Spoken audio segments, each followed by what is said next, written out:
What's up, everybody? Welcome to Progressive Talk Live with Dusty Smith, Prog Talk. Tonight is a very special Wednesday episode of Religious Bullshit. We do this every fucking Wednesday. So all you motherfuckers that were always like, Dusty, do more religious bullshit. I'm doing it. It's like 2 hours every fucking week. How much more religious bullshit can you guys want? Hope you guys are well. I missed Monday's show because I'm old as fuck and I tripped over a cat and I fell and broke my hip.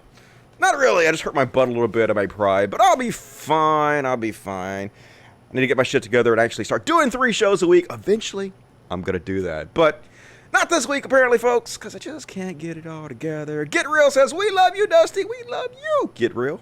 And by we, I mean me. What's up, Mel Drucker? What's up, Tom Crowell? 24 likes, and the show just started. I know, we killing it. Religious BS. Yay. Love you, Dusty. Love you. Amadeus Black. I gotta be black. Speaking of black, Jules Black says, playing Secret of Mana on SEDS. Old school. Dusty the man himself. Kick ass. Got a pretty good show for you guys. Not gonna do a review of the best, worst Christian movie I've seen in a while called Assassin 33 AD. Yeah, what if Muslims were like, we gotta go back in time and kill Jesus? And then they got a bunch of nerds to help them build a time machine. And then the nerds were like, no, you can't go back and try to kill Jesus. You'll fuck everything up. Let's make a movie about that. That sounds genius. So we're going to go through that movie. It's been the first Christian movie I've lampooned in quite a while. People have requested it, so we're going to try to do it live.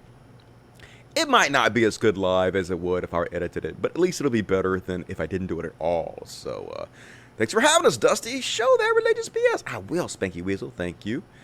Ex Nilo Cult of Dusty, will you ever go back to making formal videos? I don't know, maybe. Anything's possible.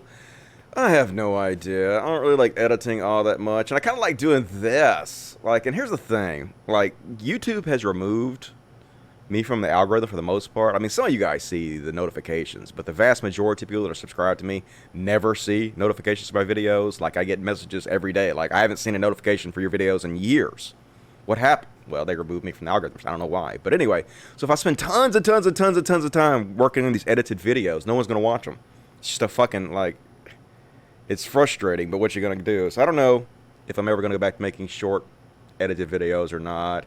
I kind of like doing this. I like hanging out with you guys and chatting, and so I would rather just do what makes me happy than do what's going to make me real popular and money and everything. I think that's the best way to approach life. Do what you love instead of what you have to. Money is not really the end-all and be-all to everything. So what are your thoughts on cops in Minneapolis, Minnesota? I want to know if the black guy, they nailed on his neck, did he shoplift something 5 months ago? Because that's what's really important here, folks. You got to demonize the black people to make their murder seem more palatable to the white folks. So that's all I want to know. Obviously, I think everybody involved in that should be fired. The person that put the press release out should be fired. The chief of police should be fired. Obviously, the people that did it. Anybody that was around that area that's a cop should be put in jail. Put them fucking under the jail. I keep getting guys for pure flex. We'll take their money. It's all good. Religious Bullshit Wednesday. Yep. Did they go back in time and shit? This dude never existed. Nope. It's a Christian movie, so he existed and he was the son of God. And he was magical and shit, but for some reason he can't stop Muslim bullets. Psh, don't think about it, folks. Don't think about it. It doesn't even matter. But I like the streams more, something to look forward to each week. Yeah, we get to hang out and talk with people. It's better. Long-form content is the new shit. And as always, folks, I have 10 cats around me at all times. So if you hear banging, clanging, crashing, it's my fucking cats because they're assholes. But I love these little motherfuckers. I love them. Kitty therapy every day. That keeps me sane here. So if you want to help out the show, folks, please consider doing so. Patreon.com/Codcast. Most of you can afford $1 or $2 a month. Whatever you can afford to help us out, it goes a long way. It all adds up. And we're trying to save up to expand things here to rescue even more animals they're about to put down. So if you can help out, if you love the show, if you want to support it, you should. Patreon.com/Codcast. And also Super Chats, lifeblood of the show. Super Chats. No questions dodged. Every question answered. You know how the Super Chats work, right? Little dollar sign down here. Clickety click it. And then donate whatever you want to. And the more you donate, the more serious I take your questions. You can buy my love in the Super Chats. And Breaking Bad 094. What's up, Breaking Bad? Says, just because. You don't even need a reason. Except for the animals are a very good reason. Thank you, Breaking Bad. Appreciate that. More Super Chats, please. All right, let's start out on the show already. We don't have a whole bunch of topics to cover, but some of them are going to take a little while, so I have no idea how long the show's going to take. We're going to start with this brilliant gem of a movie. Been a long time since I've watched a Christian film, and this one's a great one to start out with. This is a pirate site, but don't pirate. I'm only using this as an illustration. I would never pirate. I obviously bought this movie. I paid like, I don't know, how much are movies even these days? It's been so long since I bought one. But let's just say I paid, I don't know, $200 to watch this movie? Is that what it costs? I don't know. Anyway, movie is called Assassin 33 AD. What if the greatest event in human history was erased? Oh my god, they're going to go back in time and stop me from getting laid for the first time?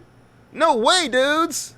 Oh, you're talking about Jesus? Well, that didn't actually happen in human history, so no solid evidence that Jesus ever existed, much less had supernatural powers, but okay. Let's go with it. So, yeah, I'm gonna play this movie for you guys, and we're gonna... I didn't load the goddamn movie. I knew I was gonna fucking forget something. Goddamn, Dusty, you have one fucking job, and you didn't even goddamn do your job, and now I gotta go over here, and I gotta open my program that is definitely, absolutely, this is not a pirate program, folks. I didn't pirate anything, so close your eyes and pretend like you're not seeing the things that you're seeing right now. You're not seeing me open this. And, boom. All right, let's see. Where is the movie? Here we go. Shut the fuck up, program. I will murder you. All right. Assassin 33 AD. Here we go. Boom goes the dynamite. Yeah. All right, move it over. Yeah, all going well. Amazing live show so far, Dusty. And I'm going to move the chat over to the other window so I can kind of peek over at what you guys are saying while I'm playing this movie. Boom. Did that shit. Rock on. All right. Assassin 33 AD. Let's do this shit. Let me mute. Can you mute that bottle there for me, babe, please? I can't see. All right. Boom. Mute you, motherfucker. All right, here we go. So, amazing Christian movie, Assassin 33 AD. So we start out with this guy who I call Family Guy. Yeah, he has a nice little family. Heidi Montag is in this movie. Oh, my God. One of the worst actresses I've ever seen. I guess she was a reality show star, quote unquote, at some point. But good God, why didn't you guys pick her to be in this movie? She cannot act whatsoever. Luckily, she's not in it very much. Spoiler alert.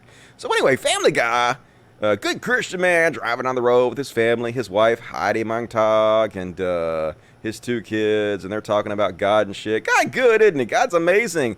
And she's like, I have a feeling that God is about to do something very spectacular in your life. I just know that you're going to be some real good God warrior, and he's going to use you. And the next thing you know, boom! Boom! A fucking semi-truck hits them, kills everybody. Here we go, kill. Bip! You's dead. You all dead except for the dude. His whole family dies right in front of him, because that's exactly what happens when God chooses you. He murders your entire family. Last thing you fucking ever want is for God to choose you for anything, because God's a fucking dickhead. So, and he wakes up, he's like, oh my God, my whole fucking family's dead, whatnot, this sucks. God damn it, God. Curse you, God. And he crawls a little bit, and his day is not going very well. Not what you want. The next up, we have a bunch of fucking nerds, and they're like in college and whatnot. And this dude's a super genius. He's like, I'm fucking acing this test, baby. And then he meets this girl, and he's like, I fucking aced that test. And she's like, you're sexy as shit. Let's date. So they fucking date and whatnot. And she is also a horrible actress. Good God. Like, there's got to be some better actresses and actors out there than these motherfuckers you're picking. I don't care how cheap your budget is. There's definitely better people out there you could be casting in these movies. So anyway, they're like, let's date. So they go dating and whatnot, and goes back to his house, and he's all smart and shit. He lives in his parents' basement, and he has lasers going everywhere, just like a fucking nerd would do. And so they have a romantic dinner and whatnot. And so the next thing you know, it's in the future a little bit, and they're still together. Well, no, we're back to this dude, right? This is Family Guy. Go back to Family Guy. Yeah, Family Guy's all fucking depressed and shit because his whole family just got murdered by God, basically. So he's like, fuck you, God! I tried to worship you. Why did you kill my family? I hate you, God! So that's pretty much a normal reaction. That's what I would do as well. So next thing you know, he's about to kill himself. He's like, I'm going to put this in my mouth and swallow a bullet. But he doesn't because he's a coward. Coward, do it! Do it, coward! But he doesn't do it. Don't really kill yourself. Just kidding. Anyway. So next thing you know, the nerds are in the future, and they like work for this really high-powered multinational corporation, the Shadow Corporation, and they're working in teams to try to create a matter transferal device.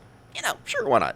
And so they're like, yay, we're gonna fucking matter transfer. So let's matter transfer this chair. And so then they start to matter transfer the fucking chair and whatnot. And then the chair blows up. Here we go. Blow up chair already. Boom. Do it. Do it. Get down. The chair's gonna blow up. Boom. And the chair blew up. But they're like, oh my God, the chair blew up. Our fucking boss is going to be so mad at us. And so the boss comes in, and he's like this really intimidating Muslim boss dude. Evil Muslim boss dude. And he's like, dude, you totally did it. You should watch the video. It shows that you matter transferred for like half a second. Yay, you guys are geniuses. And they're like, hooray. The fucking nerds are geniuses, and they did it. They made matter transfer. And so the next thing you know, they're like, we taking you guys to the good laboratory. Now you have access to all the best tools. You can refine the process of matter transfer and shit. And they're like, yeah. This is bad as fuck. And I'm only doing that stereotypical black voice because that's literally what they wrote the black guy in this movie to be. They gave him just the most stereotypical, racist, bullshit accent and voice. Just like you would expect a Christian movie to do. So anyway, evil Muslim boss is all happy and shit. Like, matter transfer, yay, do it. And so then anyway, next thing you know, fucking dead Family Guy is the new head of security for evil Muslim boss.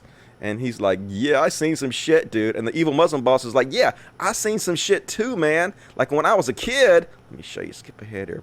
Boom! They fucking murdered my parents right in front of me. These goddamn Muslim terrorists acting all terroristy, just like Muslims will fucking do. Fuck you, Muslim terrorists. And so they murder his kids and, not his kids, his parents right in front of him. And he picks up the knife and he smashes the dude in the face with it. And then I guess they don't put him to death instantly, which they definitely would have fucking done. But he grows up and he's evil Muslim boss for some reason. You think he would have learned his lesson not to be an extremist because they murdered his parents right in front of him? Nah, it scarred him for life and he's evil as shit. So anyway, and here's this evil henchman over here, his evil Muslim henchman. So Muslims bad, folks. That's what I'm getting at here. So anyway, they meet and greet and talk, and they're like, "Yay, I'm gonna help be your head of security." And the Muslim boss man's like, "Cool." And so anyway, the other dudes, the nerds, are trying to figure out how to do matter transfer, and they like hugging and kissing up on each other and whatnot. And they watching them on the cameras. They everywhere getting busy on the cameras while all the evil Muslims are watching them, like fucking white people kissing on the goddamn clock. Hate white people. And then next thing you know, the nerds tap into the security feed because they're so smart they can just do anything. It's just like you just plug a cord in and then like you have access to all their video chats and whatnot. And they figure out that the Muslim boss is fucking evil. He's a terrorist. He working with the fucking terrorists. They hate Christians and shit. And he's like, oh, hell no, I can't believe I'm working for this evil Muslim bastard. And so, but he still does it. He still goes and he still works for the guy and still tries to do matter transfer. So anyway, while he's working on matter transfer, he realizes he invented time travel. Yeah, he time traveled a pencil eraser somehow, and he knew that what he was doing. Don't think about it, folks. None of this makes any fucking sense, but it doesn't matter, right? And so anyway, the evil Muslims are watching him, and they're like, we saw you do time travel, dude. You did fucking time travel. And so they come, they capture him, and they're like, fuck yeah, dude, you better tell us how you did time travel. And he's like, why do you want to know how we did time travel? And then the evil Muslim boss is like, we're going to go back in time and murder Jesus. And he's like, what? Why you got to go back in time and murder Jesus? And he's like, so we can end the filth of Christians forever from the earth. And I'm like, wait a minute. Isn't Islam just an extension of Christianity? Wasn't Islam birthed from Christianity like 600 years later? If you destroy Jesus and Christianity, supposedly, wouldn't that mean Islam no longer exists also? So how does that help you, Muslim? Don't think about it, folks. That's the core of this story. Just don't think about it. So anyway, they capture a white nerd, and they're like, you better tell us how you did fucking time travel so we can go back in time and murder Jesus. And he's like, never! I will never let you go back in time and kill Jesus. Spoiler alert, he lets them go back in time and kill Jesus. So anyway, they pick him up and they dump him out and they start torturing him and shit. And they're like, you better tell us. And he's like, I will never fucking tell you. And so, skip ahead a little bit. And so, dead Family Guy's like, I didn't sign up to torture people. And the Muslim boss said, you work for me now. You'll do what I say. And so the dead Family Guy's like, okay, fine. I'll do whatever you want me to. And so they go back to the other nerds and they're like, hey, your boy got promoted and you can no longer see him anymore. And they're like, yeah, that sounds normal. That's cool. And they go about their fucking business. And so the next thing you know, dead Family Guy's punching the white nerd saying, tell us about time travel. And he's like, fuck all y'all. I ain't telling you shit, motherfucker. So they bring his family in front of him, his mom and dad. They're like, hey, dude, you better tell us how you did time travel so we can go back in time and kill Jesus, or we're going to murder your family right in front of you.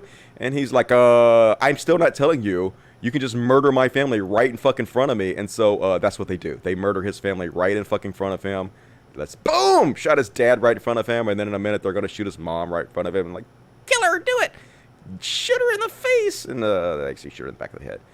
Anyway, long story short, they murder both his family members right in front of him. And he's like, I'm not worried about it. I got time travel now. I can just go back in time and save my parents later, motherfucker. Yeah! So anyway, this guy's like, God, you made me do this. You made me go work for an evil Muslim boss and go back in time and kill Jesus. So everything that happens is on you, God. You could have easily just saved my family, but you fucked with the wrong motherfucker now, so I'll go back in time and murder your son. Bitch ass bitch. And God don't do shit about it because God's a punk. And so he talking to God a little too much. And so anyway, so finally, the Muslim boss says, hey, I will let you go and perfect time machines, and I will let you go back in time and save your family if you'll perfect time travel for us. And so he's like, fine, I love my mom and dad, and I'll perfect time travel for you. So he goes and he sits down, and this egghead, he perfects time travel, hooray! And so they do all the time travel and whatnot and so forth, and they send somebody back, and he's like, they send the black guy, of course. Fucking Muslims! Always sending the black guy over there. Leave that black guy alone! Haven't they suffered enough? And anyway, so they put him on there, and he's time traveled a little bit. He's like, I feel great! Yay, we did it! So anyway, he's like, you said you were going to let me go back in time and save my family! And the evil Muslim boss says, fuck you! I ain't letting you save your goddamn family! I'm the one that murdered them! Now we going to go back in time and kill Jesus! And so they prepare to go back in time to kill Jesus, because, you know, all this makes total fucking sense. And skip ahead, skip ahead. Also, yeah, at the same time, the other nerds are able to hack into all the cameras and see everything that's going on the entire time. So they're kind of figuring out that shit is hinky. They're like, what are they doing there? It's almost like they're about to time travel. Oh my god, that's crazy as shit, yo. And so anyway, the evil henchmen, they they also go back and they save this guy for a second, because they saw him on the camera saying bullshit. Get me out of here! We gotta go do time travel to save my family. So anyway, the evil henchmen, they go back in time. Here we go. And here's Jesus. Jesus is apparently one of the guys that was on American Idol, and he looks white as shit, although I guess this actor is part Colombian or something, but he has sexy white Jesus, just like they always have sexy fucking white Jesuses on this show. You know how it is. So anyway, the henchmen time travel back, and they got all their henchmen gear on, and they're like, yes, let's find Jesus and murder this fuck. Let's do it. And dead Family Guy's all evil now. He don't give a shit anymore because his family's dead. So anyway, they go and they find the Romans are about to go get Jesus, and somehow they knew exactly where Jesus was and exactly the time period he was. They knew it all somehow, right down to the exact coordinates. Never explained how they do any of this shit. Don't worry about it. So anyway, they decide to murder all the Romans and everybody else around. They just kill them fucking all. And so here we go. They're about to shoot them all down. Murder them! So they go in there. Pew, pew, pew, pew, pew, pew, pew, pew, pew. And they murder all the disciples. And they murder all the Romans. They murder fucking everybody. And they shoot Jesus. And the dead Family Guy walks up and he's like, Jesus, you can stop this if you want to. If you're really Jesus, use your magical powers and stop them, motherfucker. And Jesus is like, I ain't stopping shit. Go ahead and kill me if you want to. I already died for your sins, motherfucker. And I don't know why God's going through all this pageantry. He is all powerful. He could stop this from happening. But for some reason, he wants these people to go back in time, kill Jesus, and then go through this really convoluted series of events to save Jesus and return the timeline to normal, where his plan can go back to fruition. Because that's what an all-powerful guy would do. Anyway, so, yeah, dead Family Guy shoots Jesus in the brain at some point in this little section here. Boom! Dead Jesus! Die, motherfucker! And so Jesus dead! Oh my god, they killed Jesus! You bastards! And so, skip ahead. They gonna take Jesus' body back to the future. Back to the future! And, come on, take his body back to the future. And so the nerds are watching on film, and they're like, hey, did they just bring Jesus' body back from the past and whatnot? And they're like, yeah, I got Jesus' body. There's some crazy ass shit. They killed Jesus. And you would think the timeline would change immediately. You would think if Jesus did exist and he was actually the Son of God, and you went back in time and murdered him, that would change things so amazingly that you would immediately cease to exist. But no, that's not what happens. See, time takes a while to catch up when you change something from the past. They don't know how long it's going to take, but it's like a hard drive having to overwrite itself. It takes a little time. So they have time to fix this shit before their whole universe is fucked completely. So they're like, yay, we got to go back in time and save Jesus. So they're like eggheading it, trying to figure out how to fucking save Jesus and whatnot. And so next thing you know, they're trying to break in and stop them from saving Jesus. Like, we gotta hurry up and save Jesus faster. Work faster, eggheads. And so, anyway, they go back in time just before the fucking evil Muslim henchmen shoot them. And they go back in time exactly the same point that the other henchmen went back in time to kill Jesus. And like, yay, we did it. We're back in time and whatnot. And somehow we knew exactly where Jesus was going to be and all that shit. And so, they're like, okay, well, what are we going to do? And so, anyway, Egghead's like, here's what we're going to do. You guys go save Jesus, and we're going to go back to our original time, and we're going to tell another version of us what's going on so they can also help save Jesus if we fail. So there's multiple versions of us. This is where it gets convoluted, folks. I know up till now, everything made complete fucking sense, but it's starting to get a little convoluted here, so bear with me. It's complicated and whatnot. So anyway, yeah, these nerds, two of the nerds go back to the future, and they don't save Jesus this time around, folks. They don't get there in time. They didn't do it right. They didn't go back far enough. So Jesus dies a fucking again. Yeah, they're the worst fucking saviors ever. So anyway, they split up. I think here in a second they're going to split up. Yeah, come on, split up. Do it already. And so anyway, two of them go back to the future, and two of them stay back in the past. And so boom, he appears back in the future, and he's like, yay, we did it. But then there's a henchman like, where'd you guys come from? And he tackles the Muslim henchman, and they pull out a gun, and they say, fuck all you motherfuckers, get out of here. And they're going to pull hammers on him or something. And anyway, so since the other version of them is watching all the cameras, they are able to sign language to the other version of them. And here they are. And she's like, hey, other version of me. Yeah, these evil Muslim motherfuckers are crazy, and they want to go back in time and kill Jesus, and they already did it, so you guys got to stop them from going back in time to kill Jesus. Our entire timeline is going to be overwritten, and we might cease to exist. And yeah, so they come in, they murder both of them, and they're like, oh my God, they just murdered us. It's not us, it's a version of us, but they just murdered us right in front of us. I'm starting to think these people might not be very nice. And so like, fuck, now we got to go back in time and save Jesus. What kind of bullshit is this? And so anyway, the other versions of them, they go in there with hammers like, get the fuck out of here, other nerds. We're taking over this shit now. Yeah, nerds rule. And so they decide to go, I think, back 10 minutes before Jesus was murdered or some shit like that. And then they get sticks. Let me skip ahead. Oh, yeah, for some reason, they get separated. The black guy gets left back in time. Of course, fucking black guy. Work it out, black guy. And the other nerd, who looks like he's of some kind of Armenian descent or some shit, he goes back to the future also, and then he immediately gets captured by evil Muslim boss. He's like, oh shit, I done fucked up now. Yeah, dude, should have stayed where you was at. You was better back in the time, in the past. And so anyway, skip ahead. They capture that motherfucker. And, come on. And they like, tell us what you know. Tell us what's going on. He's like, never, I will never tell you anything. And so while they're sitting there, the timeline catches up with them.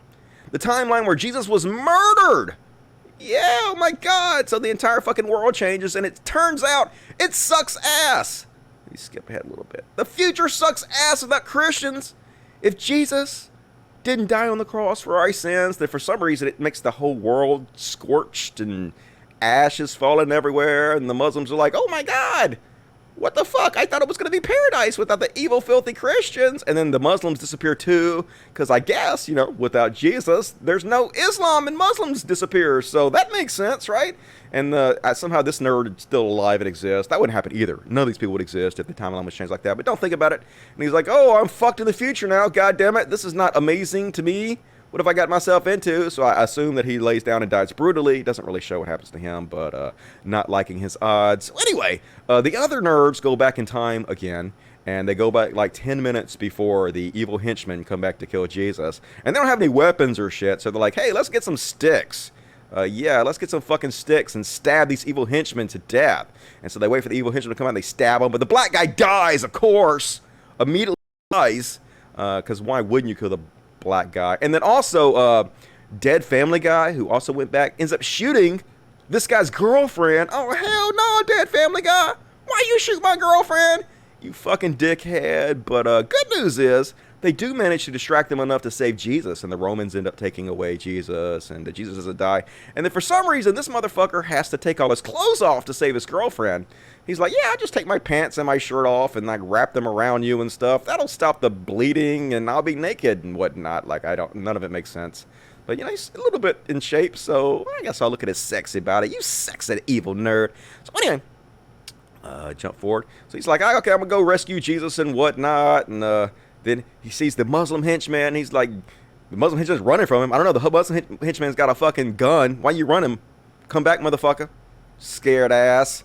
And, so anyway, I think this is Peter. I think Peter picks up the gun for some reason. I don't know. So anyway, black guy is, he's got his time wristwatch, and he's like, any of you motherfuckers hit me out there? I'm trapped in the past! And he's talking just like Chris Tucker from the Rush Hour movies. I don't know why, but I'm not being racist. Watch this movie. They literally have him imitating Chris Tucker for some fucking reason.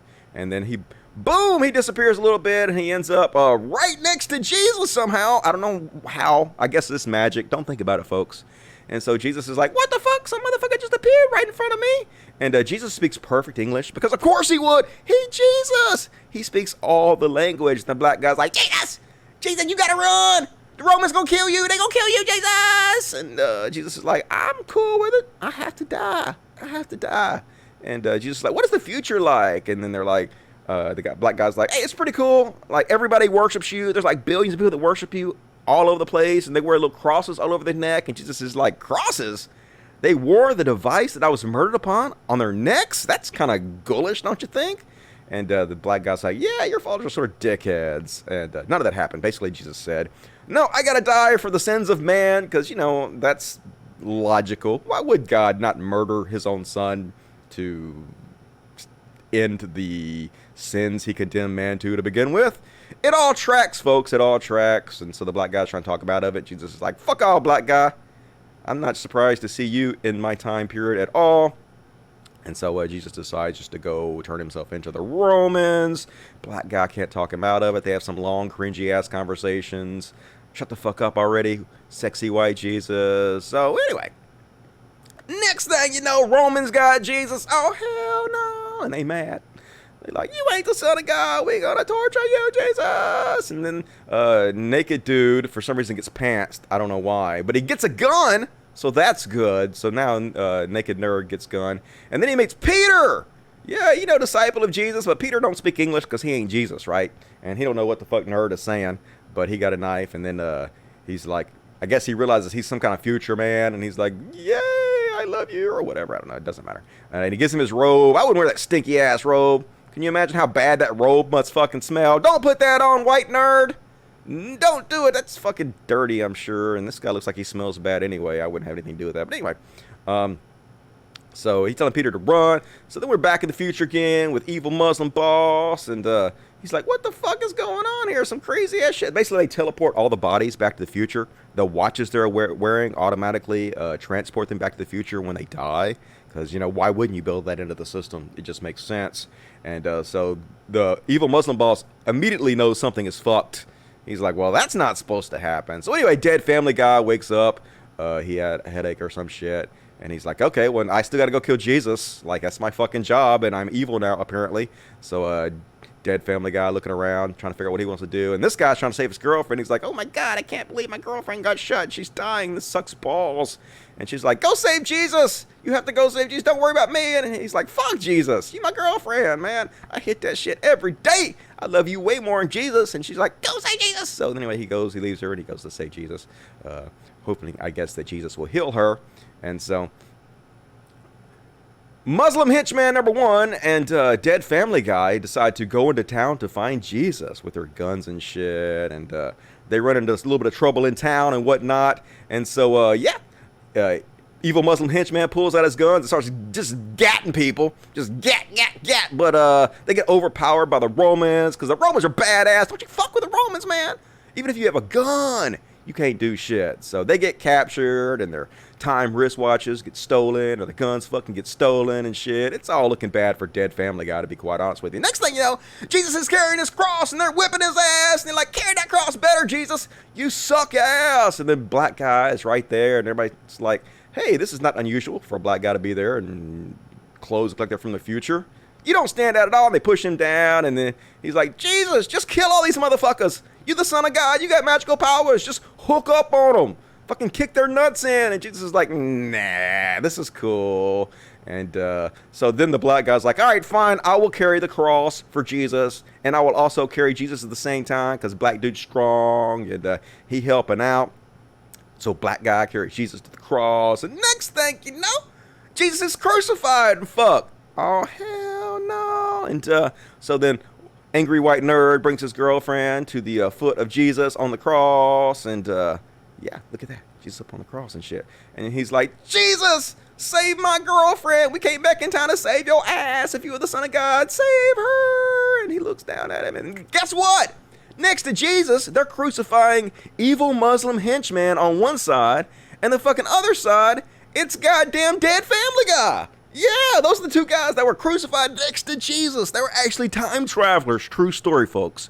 And so dead Family Guy looks over at Jesus and says, Jesus, I believe in you now. You're the tits. Please forgive me. And then Jesus is like, hell yeah, motherfucker, I forgive you. You're cool as shit. And then angry nerd is like, what? Why are you forgiving this motherfucker? This motherfucker came back in time to murder you. I brought my girlfriend back in time to save you, and she got killed. Save her. Don't forgive this motherfucker. And then Jesus is like, if you want your girlfriend to be saved, you have to forgive dead Family Guy. And then the guy's like, fuck you. I ain't forgiving dead Family Guy. He shot my girlfriend. Fuck dead Family Guy, and fuck you, Jesus. You guys suck balls in a bad way. And so anyway, he walks off and he leaves Jesus and dead Family Guy and evil Muslim henchman to die brutally on the fucking cross. And he's walking around not knowing what the fuck to do, and no one's helping him, and all kinds of bullshit is happening. And this black guy ain't standing out. You know they would kill this black guy immediately, right?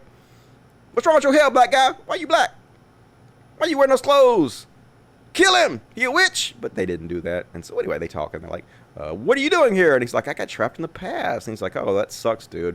All of this is ass, totally. So back to the future, and evil Muslim henchman realizes shit is fucked, right? Because all this shit keeps getting transported back to the fucking future, and they're like, we should send another team back to kill Jesus. And they're like, but we only have one time wristwatch left. And so evil Muslim boss is like, fuck it, I'll go with my goddamn self. If you want something done right, do it your goddamn self. So evil Muslim boss puts on the wristwatch, and he's like, I will go to the tomb of Jesus.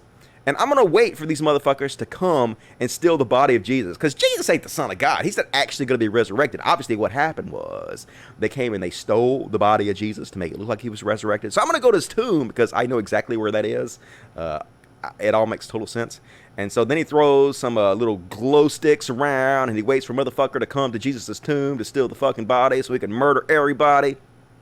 And so next thing you know, the guy's girlfriend is still alive somehow. She's barely hanging on, and she's like, hey, take me to the tomb of Jesus. He's going to be resurrected soon, and I want to see that shit before I die. And so he's like, cool. I'm going to take you to the tomb of Jesus. And somehow he knows exactly where the tomb of Jesus is, too. Everybody knows where Jesus' tomb is, which is cool. You think that history would know about that. So they take him to Jesus' tomb, and evil Muslim boss is still inside, and he's just chilling. And all of a sudden, the cameraman starts shaking the camera, and the bad actors pretend like the ground is shaking.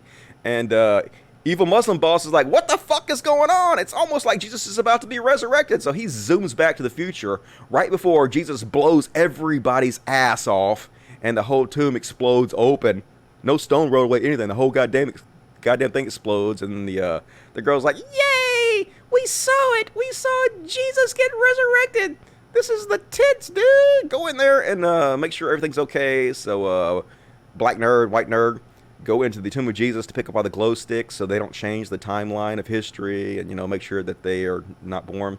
And next thing you know, Jesus comes over to the girls who's outside, and she's like, Jesus, you're alive. And he's like, hell yeah, what'd you think was going to happen? I'm sexy white Jesus. Of course I'm alive.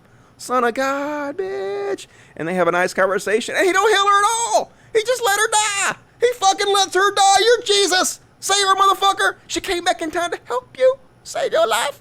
and don't even fucking lift a finger to help her. So anyway, next thing you know, I guess this is Mary Magdalene and Mary, the mother of God, and they're coming to the tomb and like, where our son at? And they're saying it in some kind of a foreign language, just like Jesus' relatives would. And they see these two guys, and they're like, hey, these are clearly the angels that are mentioned in the Bible. It all makes sense. You roll the tomb away. Yay, angels. And they're like, sure, whatever, we're the angels. And so they run off, and he comes back outside. His girlfriend's dead. And he's like, what? What? My fucking girlfriend died. We came to the goddamn tomb of Jesus. Saw him get resurrected, and he still let my girlfriend die. I'm starting to think Jesus is a fucking asshole, right? And so anyway, I guess Mary Magdalene somehow finds one of the time wristwatches, and he gives it to him, and he's like, hey, we can both put this time wristwatch on together, and we can go back to the fucking future. And so they put the wristwatch on together, and they're buds and shit, and they zoom back in the future and murder everybody, just shoot everybody, and the black guy gets shot again. He gets shot again. What the fuck? You got the black guy shot a goddamn again? This black guy can't fucking catch a break. He about to die twice in this movie? Oh, hell no. A little bit too on the nose, if you ask me. So anyway, he's like, dude, I'm going to reprogram our time machine so I can go back in time and save my parents. As soon as I'm gone, you have to shoot the fucking computer, which will destroy the whole goddamn thing, keep it out of the hands of the evil Muslim boss. And so he's like, later, dude, it was nice knowing you. And then he goes back. Come on, you can do it. He goes back, and then black guy shoots the computer, and a Muslim boss comes over and blows the black guy's brains out. Because, yeah, why would you, right? And so the next thing you know, I guess they're a different timeline, and I guess these guys followed him into the time machine, but I'm kind of lost here. I think because they don't have wristwatches on, they get fucking Thanos, like the Infinity Gauntlet bullshit, and they disappear, and he's like, whoa, I'm glad that shit happened. And so this other guy comes up. I guess he falls into the time machine. He's like, I'm going to shoot you, motherfucker. And this guy's like, no, you're not. You're about to get Thanos, motherfucker, because you don't have a wristwatch. And he gets Thanos, and he dies too. So the next thing you know, he back in time, and then his parents are still alive. And so he goes in there, and he murders everybody. Yeah, boom, killing everybody. And his parents are like, what the fuck is going on? He's like, oh, I built a time machine, and then evil Muslims use it to go back in time and kill Jesus. And they're like, oh, okay, that makes total fucking sense. Yeah, it's all tracking. And so anyway, evil Muslim boss is running away slowly, because that's what you want. You want a leisurely jog. And we're back in time, and dead family guy is arguing with God again. He's like, God, you killed my family. Whatever happens is all your fucking fault, whatnot. And so then evil nerd running around looking for evil Muslim boss so he can murder him. And he stumbles across dead family guy. And remember, he remembers the future. It didn't happen yet, but it's gonna happen, where dead family guy murders his girlfriend and tortures him. And he's like, fuck you, dead family guy, I'm gonna shoot you in the face. And then he remembers what Jesus told him. Jesus said, you have to forgive dead family guy if you want to save your girlfriend. That's the only way, because forgiveness is more than saying sorry. Yeah, so he totally forgives dead family guy, because that's what you do when you're a decent Christian. Even if they torture you and shoot your girlfriend, you gotta forgive that shit, because Jesus said so. And so anyway, he's like, makes that guy get on the ground. So the next thing you know, evil Muslim boss motherfucker breaks into the room, and they shoot the guy in the ass or some shit, and they take his family hostage again, and dead family guy picks up the gun, and of course this guy still thinks dead family guy works for him, and so they have long boring conversations about all this bullshit that's happening. And then suddenly white nerd starts hearing voices, and it's a voice of a woman saying, be a hero, be a hero. And this guy's like, hey, you're totally obviously hearing the voice of my dead wife. That has to be what's going on right now. And so the next thing you know, here we go. Nope, went too far. Next thing you know, dead family guy. No, is he gonna do it? When's he gonna do it? Did he do it already?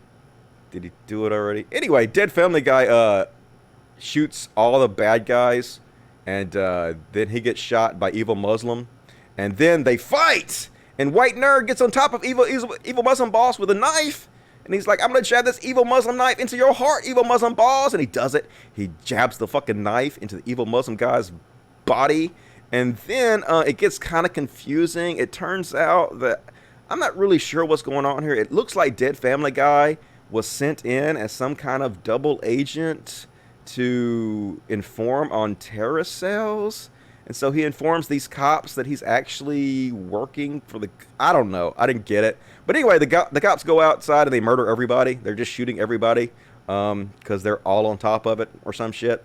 And so then dead family guy dies and whatnot. And so then the nerds are like, hey, I know what we're going to do, right?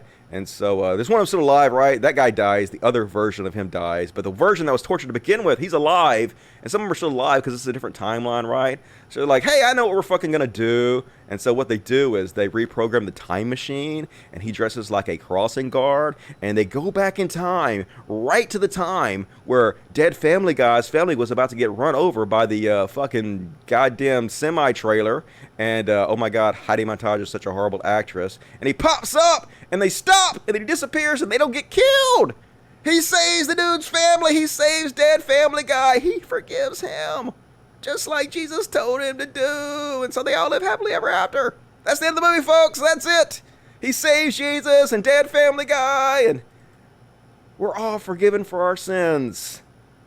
It's amazing, but we're not really forgiven for our sins because, you know, the wages of sin are death. Still, it's almost like Jesus died for fucking nothing. But anyway, greatest movie ever, Assassin 33 AD, available now for rent or purchase wherever you find shit like that, or for pirate if that's your thing. If you don't want to pay for it, who could really blame you? So anyway, hope you guys enjoyed that. That was fucking awful. I hope you guys appreciate how much I suffer for my art. I watch this shit so you don't have to. So let's take a break and read the chatty chats. What you guys got to say in the fucking chats. 8 fucking hours later, I know, right? Better than God's Not Dead. It was better than God's Not Dead. The good thing about this movie is at least it was bad enough to be entertaining. Sometimes these Christian movies aren't bad enough to be entertaining. They're just boring all the fucking way through. So at least you can make fun of it. Dead Family Guy meets Peter Griffin. Yep. How the hell is this movie still going? It was way too long. It was way fucking too long. Isn't it confusing? Really? Yes. It was like an hour too long, and it was only an hour and 45 minutes. Should have been a 45-minute short, in my opinion. Jesus was a shitty character on this one. He's always a shitty character. You ain't black. I know. Why is that guy spamming my chat? Somebody want to get rid of the shithead? I guess I'll do it. Don't spam my chat. Don't spam my chat, or you fuck off. Yes. Let's see. Holy fuck, worst film ever. Not the greatest, to be honest with you. You're a trooper. We smirked a lot, the queen. Hail to the king, baby. Yep. Good old Bruce Campbell. It's not just bad, it's horrendous. Agreed. Y'all should watch The Butterfly Effect. Much funnier time travel movie. Ashton Kutcher. What a sexy piece of man meat that is. The best? That's ends. Cult of Dusty, Norway's church is funded by the state, but they aren't allowed to promote the church publicly, and secularism is widespread. Is this a preferable alternative? No idea. Doubtful. That was a giant gun promotion. 0 to 10, not enough guns. Nicolas Cage Left Behind Fight was the first Dusty movie I've ever seen. Love that shit. That was a good one. Good one on Dusty's part. All right, let's read the super chats. Super chatty chats. Yeah, boom. All right, here we go. Awesome Gaming. What do you think about Trump's executive order for Twitter? Do you think it will end well for Twitter? No. Trump doesn't have the power to fucking do anything to Twitter. He's just running his mouth. He's full of fucking shit. Fuck Trump. Amadeus Black, $50. Thank you, Amadeus Black. I have my own clan of cats at home and know the cost. Here's some help for all the animals in the sanctuary. I really appreciate that. God damn it. I've been going to war with these fleas. Holy shit, man. I'm starting to respect my enemy. Every fucking day I go to battle. And after going to battle with these fleas every night, I can tell you guys one thing. War. War never changes. Anyway, we'll talk about more about that later. I'm going to do a whole series of my war against fleas. And I appreciate that, Amadeus Black. And Breaking Bad 094 gave me $9.99. Thank you, Breaking Bad. Good Lord. That's the girl from the hills, my dude, is it? She cannot act worth a fucking shit. We're only 30 seconds into this, and I can't believe anybody watched this other than to make fun of it. Me either. But, like, there were a lot of people on IMDb who were like, this is a great movie. This has an amazing message. It mixes history, wrong, with sci-fi, which is cool as shit. But there's no history in that goddamn movie. Thank you, Breaking Bad. And Spicky Weasel, I saw that movie at 8 p.m., an hour passed. I looked at my watch, and it was 8:08. Some fuzzy money for you, sir. I know, right? Took me 45 minutes to explain that movie to you guys. Terrible. Appreciate that. Proto, $2. More of this. That was funny as hell. All right. I will look into some more Christian movies for next week. If you guys have any good recommendations for this type of shit, let me know. For the kiddies, thank you, Sky Chest. You're amazing. I love you. Appreciate that. Andrew Santos, $5 R. I don't know what that is, but since you have to listen to David Bowie now, yep, I have to listen to Moaner, Moaner, Moaner, Moaner. Might as well. I know that's not David Bowie. I'm just making a joke. Might as well listen to an album called Temple of Hate by Angra. I have a feeling you will like it. Okay, I'll check that out. Thank you, Andrew Santos. $5 more movie reviews for EG. I will start doing this as a regular segment on my Religious Bullshit Wednesdays. Be sure to tell your friends about Religious Bullshit Wednesdays. Tell them Dusty's back and better than fucking ever. He's doing 2 hours live of religious bullshit. It's amazing. And also, hit the like button right now. Why have you not hit the like button? You should have hit the like button already. Why aren't you going to help me out, motherfuckers? I'm suffering from my art and you aren't helping me out. Fuck you. And hit the like button. All right, for the kiddies, Cindy Bueno. Thank you, Cindy Bueno. That is very bueno of you. And Mr. Dude, $4 Canadian. What a horrible movie. It was amazing. Take it back. Mystery Dude, appreciate that. Scott W. The left can't meme. MAGA people say stuff so much worse than anything that's said by the left. You should review some of their memes and jokes. They suck. Yep. They're not sitting their best. It's always really lowbrow, lowest common denominator bullshit. But it works really well because it appeals to a great variety of people who are below the intelligence level. So I can understand why it's popular. Kaylee Hardy, $2. If you don't sin, Jesus died for nothing. I know, right? It's exactly how I feel. That's why I sin constantly. Masturbate 100 times a day. I make it worth it for you, Jesus. I'm there for you, buddy. Don't ever say I never did nothing for you, Jesus. Yo, dude, lots of love from Canada. Lots of love to you in Canada. Cubby 1967, Lee Spanner, $2. No more movies. You don't like the movies? Everybody else is saying I should do more movies. So you guys got to make up your minds. Some kind of consensus. Victoria Cunningham, $5 because fuzzies. I know, right? So many fuzzies around here. I don't know if you guys seen them walking behind me and shit, but we have them everywhere. Love the show. Never change, Dusty. I won't, Ian Schultz. I'm going to be the same for fucking ever until I die. You wait. You'll see. Meldrock, $5 for the 4 babies. Thank you very much. You're amazing. And JT, what's up, JT? How you doing tonight? Give me $5, but I can't see what it says. So let me go back to the regular chat and see. That was a funny take on that movie. I appreciate it. If you guys want to see more, let me know, and I'll do more in the fucking future. Like the stream, folks. Like it. That's what the other chat has to say. The Twitch, Facebook chat. All right, they got my emoticons. If you guys want to follow me on Twitch, it's twitch.tv/Dusty Smith. And there are special custom emoticons.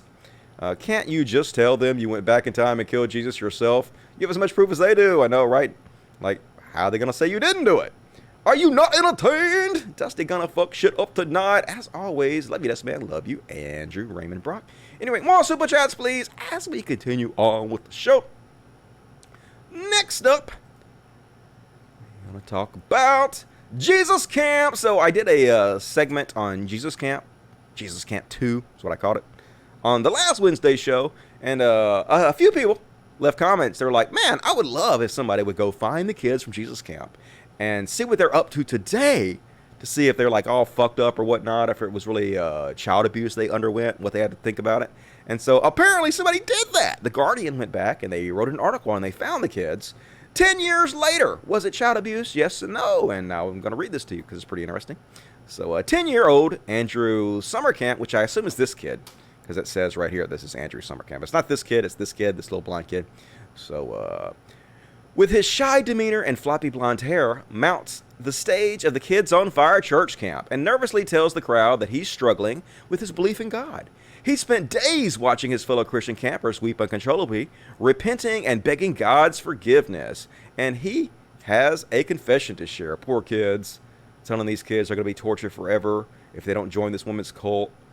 Telling them they're sinners and, you know, God's looking down upon them and they're horrible people and they need redemption and they're crying and feeling awful about themselves. It is child abuse. Fuck everything about this evil bullshit.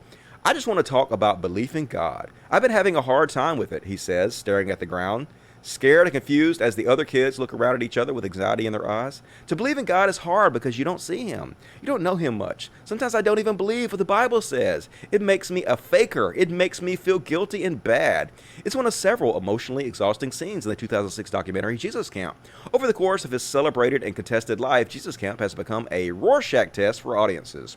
Some evangelicals see it as a fair representation of their culture, while secular left-leaning audiences typically see an expose against a malicious force of right-wing indoctrination. That's what it is.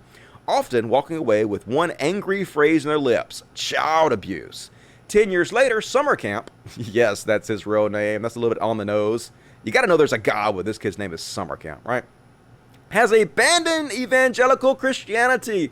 Hooray! He figured it out, folks. He did it. He figured it out. Living with a group of spiritual seekers in Mount Shasta, California. Well, that sounds awful. Sounds like he left one cult for a goddamn another. He split from the evangelical world happening when his father came out as gay. Well, that'll do it. He says he spent several years angry at the church, but has since discovered peace in Eastern mysticism. No! You were so close, motherfucker! Quantum mechanics and psychotropic drugs. Okay, now I'm with you. You lost me with the Eastern mysticism, and then you got me again with the quantum mechanics and psychotropic drugs. Maybe you got it figured out. Was it child abuse? Yes and no, he said in a recent interview about his time at Kids on Fire church camp. I think they had the best of intentions, but I see it as sick people trying to treat sick people. It's their coping mechanism for figuring out why we're alive. I wouldn't trade that experience for anything, though, because it allowed me at such a young age to question my existence. And I kind of see where he's coming from.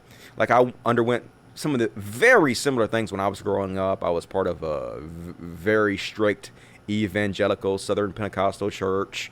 They made us do shit like this, talk in tongues, lift our hands up to God, made us feel guilty for just fucking existing. But I wouldn't trade that for a world, because it made me the man I am today, and it gave me a perspective about religion that I use today to try to deprogram people. And if I didn't have those experiences, I wouldn't be able to do that. So I wouldn't change things, but it was still child abuse regardless. Next up, they're going to talk to Levi O'Brien, which apparently is this kid. I don't know if you remember this kid from the movie, but he's all grown up now. And this is what he looks like now. Yeah, grown up to be a nice looking young man, but here he is 10 years ago. And he says, I had peace of mind. Levi O'Brien was 12 when he was featured in Jesus Camp, sporting an enormous rat-tailed oversized t-shirt and an unusually confident demeanor. Unlike Summer Camp in the film, O'Brien was wildly enthusiastic about his faith, speaking passionately about how his life had been transformed by God. It's an intensity that continues in him today, which he applies to his job as a staff member of World Revival Ministries. No! He's still a fucking Christian. He didn't escape. God damn it. But he's doing a little bit better, I guess. He's not a part of that same church anymore, so that's good. He says that people are often shocked that he's turned out to be a happy, healthy young man who wasn't traumatized by his experiences at Jesus Camp. I've been asked the same question hundreds of times by people from all over the world. Do you believe you are the way you are because of how you were raised? He says. Is it everybody? Hell yeah. Exactly right. And let's look at the outcome. I have peace in mind. I have drive and purpose and character. According to child psychologist Valerie Tirico, an outspoken critic of evangelical culture, many children of evangelical upbringing don't turn out so well. That's true. A lot of them go crazy. Like, pastors' kids are usually the worst. They're so fucking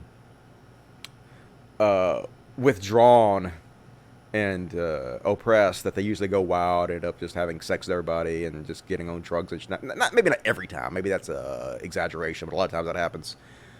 One of the problems with faith-based teachings is it teaches children not to trust their own reason and intuition, undermining their ability to have confidence in their own knowledge and ability to process information. There's a lot of psychological damage that follows when people are trained not to trust themselves. For many viewers, Jesus Camp was their first exposure to a Pentecostal church service, where crying, screaming, dancing, speaking in tongues, and convulsions are as ritualistic as incense and at a Catholic ceremony. Co-director of the film, Heidi Ewing, said she disagreed with the teachings of the camp, but didn't feel camp leaders were abusive. I mean, maybe they're not trying to be abusive on purpose. Maybe they're not intentionally doing it, but they're still being abusive. Just because they're nuts and they believe it doesn't mean they're not abusive, right? Same thing with Muslims, same thing with everybody who mistreats their children like that. Same thing with people in Scientology. They're still being abused to their kids even if they fucking believe it. They're not doing anything illegal. And if you want to raise your children as liberal progressives to be amped up about environmentalism and being pro-choice, you can do that. That's not the same thing at all, though. You know, being for the environment and women's rights to choose is actually a good, valid thing that exists in the universe, and it's not some made-up fake fairy tale that was written in the Stone Age, you know, or the Bronze Age. Some of the arguments against the film were so knee-jerk, it made me realize the far left and the far right have a lot in common. Oh, yeah, both sides, am I right? Fuck you. Stupid bullshit. Liberal outrage. In addition to the film captures an intimate portrayal of children's lives at home, where every aspect of their lives is wrapped up in evangelical beliefs. Their homeschool textbooks deny global warming and teach creationism. They listen to Christian music and right-wing talk radio, watch Christian movies, like Assassin 33 AD, and pledge allegiance to the Christian flag. Activities included proselytizing to strangers at a bowling alley and protesting abortion outside the Supreme Court. So anyway, basically some of them believed that they were sort of abused. Other ones ended up being Christians. Other ones broke away, but I guess all of them were okay with the experience in the end. They felt like it made them who they are. So who am I to argue with their own life experiences? I guess if they found some kind of use out of it, more power to them. So there you go. There's an update on the Jesus Camp Kids 10 years later. But fuck everything about that. Definitely should be pushed back against. It definitely is child abuse, regardless if they've found good in it in the end, in my opinion. And next up, this mayor is also a preacher, which is not great. You know, I don't think I would hire a preacher to be a mayor if I were you guys. But this happened in Georgia. And this dude don't believe that women should be able to give prayers in public. A week ago, Mayor Hogue, I guess how you pronounce his name. Let me start this. Unless you have a penis, you can't lead a prayer. At a Wiley, Texas council meeting. Not as long as Eric Hogue is the mayor of the Texas town, where, by the way, he also ministers the congregation at Cottonwood Church of Christ. Yeah, no separation of church and state here at all. A week ago, Mayor Hogue was asked by a colleague if a young representative of Youth with a Mission could come to the next council meeting and lead everyone in prayer. The answer should have been absolutely not, because prayer at council meetings goes against the Establishment Clause of our country's Bill of Rights. But the town has conducted pre-meeting public prayers for ages, because hey, this is a good old boy Texas, where Christians don't have to follow the rules. Instead, Hogue's email reply was, "Sounds good, I would like that. All I ask is that those leading the prayer be young men." Yeah, fuck off, women. You're not equal. It's 2020, but we're still living in fucking 33 AD. Need some fucking assassins to come murder these people. Just kidding, just kidding. When that email leaked and a local blogger made it public, Hogue explained that he was only going by his biblical convictions and that he won't compromise his beliefs to try to appease people. "I am a Church of Christ preacher, and I'm a member of Church of Christ, and we take the New Testament literally." He went on to quote 1 Corinthians 14:34-35. "Let your women keep silent in the churches, for it is not permitted unto them to speak, but they are commanded to be under obedience, as also saith the law. And if they will learn anything, let them ask their husbands at home, for it is a shame for the woman to speak at church." And guess what, Christian ladies? You may not like this guy. You may think he's a fucking scumbag. You may think he's one of the worst people ever, but you know what? He's right! This dude is 100% right. Sorry, Christian ladies. You don't have to like it, but you can lump it if you don't, because that's what the fucking Bible says. He is spot on. So now you have two choices. Either you can admit that this fucking obvious piece of shit scumbag is correct, or the Bible is the evil book that's fucking full of shit that you should not be following. Choose one, ladies, because this guy is spot on, even though he's fucking evil. So, you know, maybe you women want to vote this guy out of office. They probably won't, though, because a lot of Christian women actually believe that they should be obedient to the husband, that they're second-class citizens, and the husband is the head of the household, gotta do what he fucking says. But fuck that shit. No, you don't. Feminism, am I right? So, anyway, fuck this dude. Fuck Christianity. Fuck religion. Separation church and state. All that good stuff. Next up. This won't surprise you, folks. So there was a story not too long ago where a teacher at a Georgia Baptist Academy said that he was kidnapped by some black dudes. Yeah, he was like in the parking lot somewhere, and some black dudes kidnapped him and took him to a hotel room, and they stole his cell phone and $70, because, you know, that's what kidnappers are going to do. That's what robbers are going to do. They're going to fucking kidnap you, take you to a second location, rob you of $70 and let you go. That makes fucking perfect sense, doesn't it? But, surprise, surprise, folks! Black folks didn't kidnap him. Instead, he's gay as fuck, and he was trying to hook up with somebody he met online, and they robbed him. Oh, what a tangle web we weave! In Macon, Georgia, a man is under arrest after lying about the circumstances of a robbery that he was a victim of. 13 WMAZ pieced together the story, revealing that Chris Keys, a teacher at a private Christian school, recently told relatives and others that he had been kidnapped at gunpoint from a CVS parking lot, taken to a local motel room, and robbed of $70 and his cell phone. So believable, folks. Absolutely what robbers are going to do. It's a weird story on its face. Why would the criminals take him to a second location if they were only going to steal his stuff? Good question. Couldn't they have robbed him in their vehicle then kicked him out? Nah, take him back to a hotel room where you can trace them and shit. That's what really makes sense. When the cops heard of the tale and investigated, soon the truth emerged. Sergeant Linda Howard of the Bibb County Sheriff's Office says nobody was robbed or carjacked at that CVS. Howard said Keys went to the Regency Inn Motel on Eisenhower Parkway to solicit prostitution. And that's how he was robbed. Keys had answered a Craigslist ad for a same-sex encounter, arranged for the paid tryst to take place at the motel, and got robbed by the guy or guys he thought he was going to party with. According to the incident report, Keys told the deputy he liked to play around and was married to a woman. Yeah, I like to play around. I'm curious. I'm not gay, though. I like to play a little bit, but yeah. The police report says the victim told the deputy that he was going to tell his family he was kidnapped and brought to the motel. Yeah, I'm going to lie to my family. You know, just like a good Christian school teacher would do. On Thursday evening, the Bibb County Sheriff's Office said Keys had been arrested and charged with solicitation of sodomy. Now, here's where this is fucked. What the fuck? You're arresting the guy for solicitation of a sodomy? In 2020? They still have sodomy laws on the books. Basically, sodomy laws are when you try to find somebody to have anal sex with, like a dude to have anal sex with. Gay sex is illegal still in certain states. How is this real life? Why are gay people not marching in the fucking, not just gay people, all of us, but like led by the gay people? I mean, I don't even know if, like, I assume gay people must know homosexuality, like they're still penalizing people for it in places like Georgia. I didn't even know this, folks, though. I didn't know there were still sodomy laws in the books. I didn't know you could be arrested for sodomy law. Like, yes, this guy's a fucking piece of shit for lying to his family and for making up a fake story. And yes, he's obviously a hypocrite probably for being a Christian that I'm guessing is anti-gay in his normal life. But, like, he has the right to be just as gay as he want to be, all right? He has the right to get fucked or to fuck anybody in their booty holes he wants to. This absolutely should not be against the fucking law. What the goddamn hell, Georgia? It's 2020. Step up, motherfuckers. Join us in the modern timeline. Fuck, I wish those dudes would have gone back in time and murdered Jesus. I'm on the evil fucking Muslim boss's side on this one. So anyway, that sucks for that dude, but he a liar also at the same time. So, mixed bag on that one.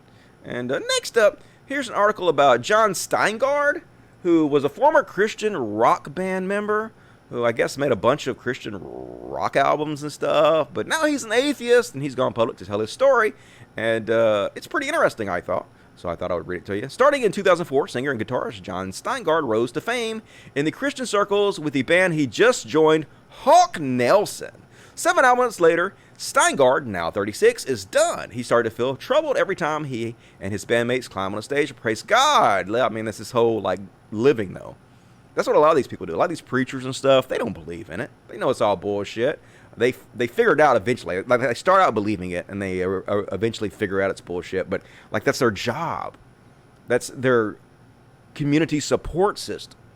That's everybody that they know and love is part of this whole community, and to abandon it, to give up your, how you make your money and shit, it's just too much for them. So they continue to go along with it, go through the motions and preach this shit, even though they know it's not true.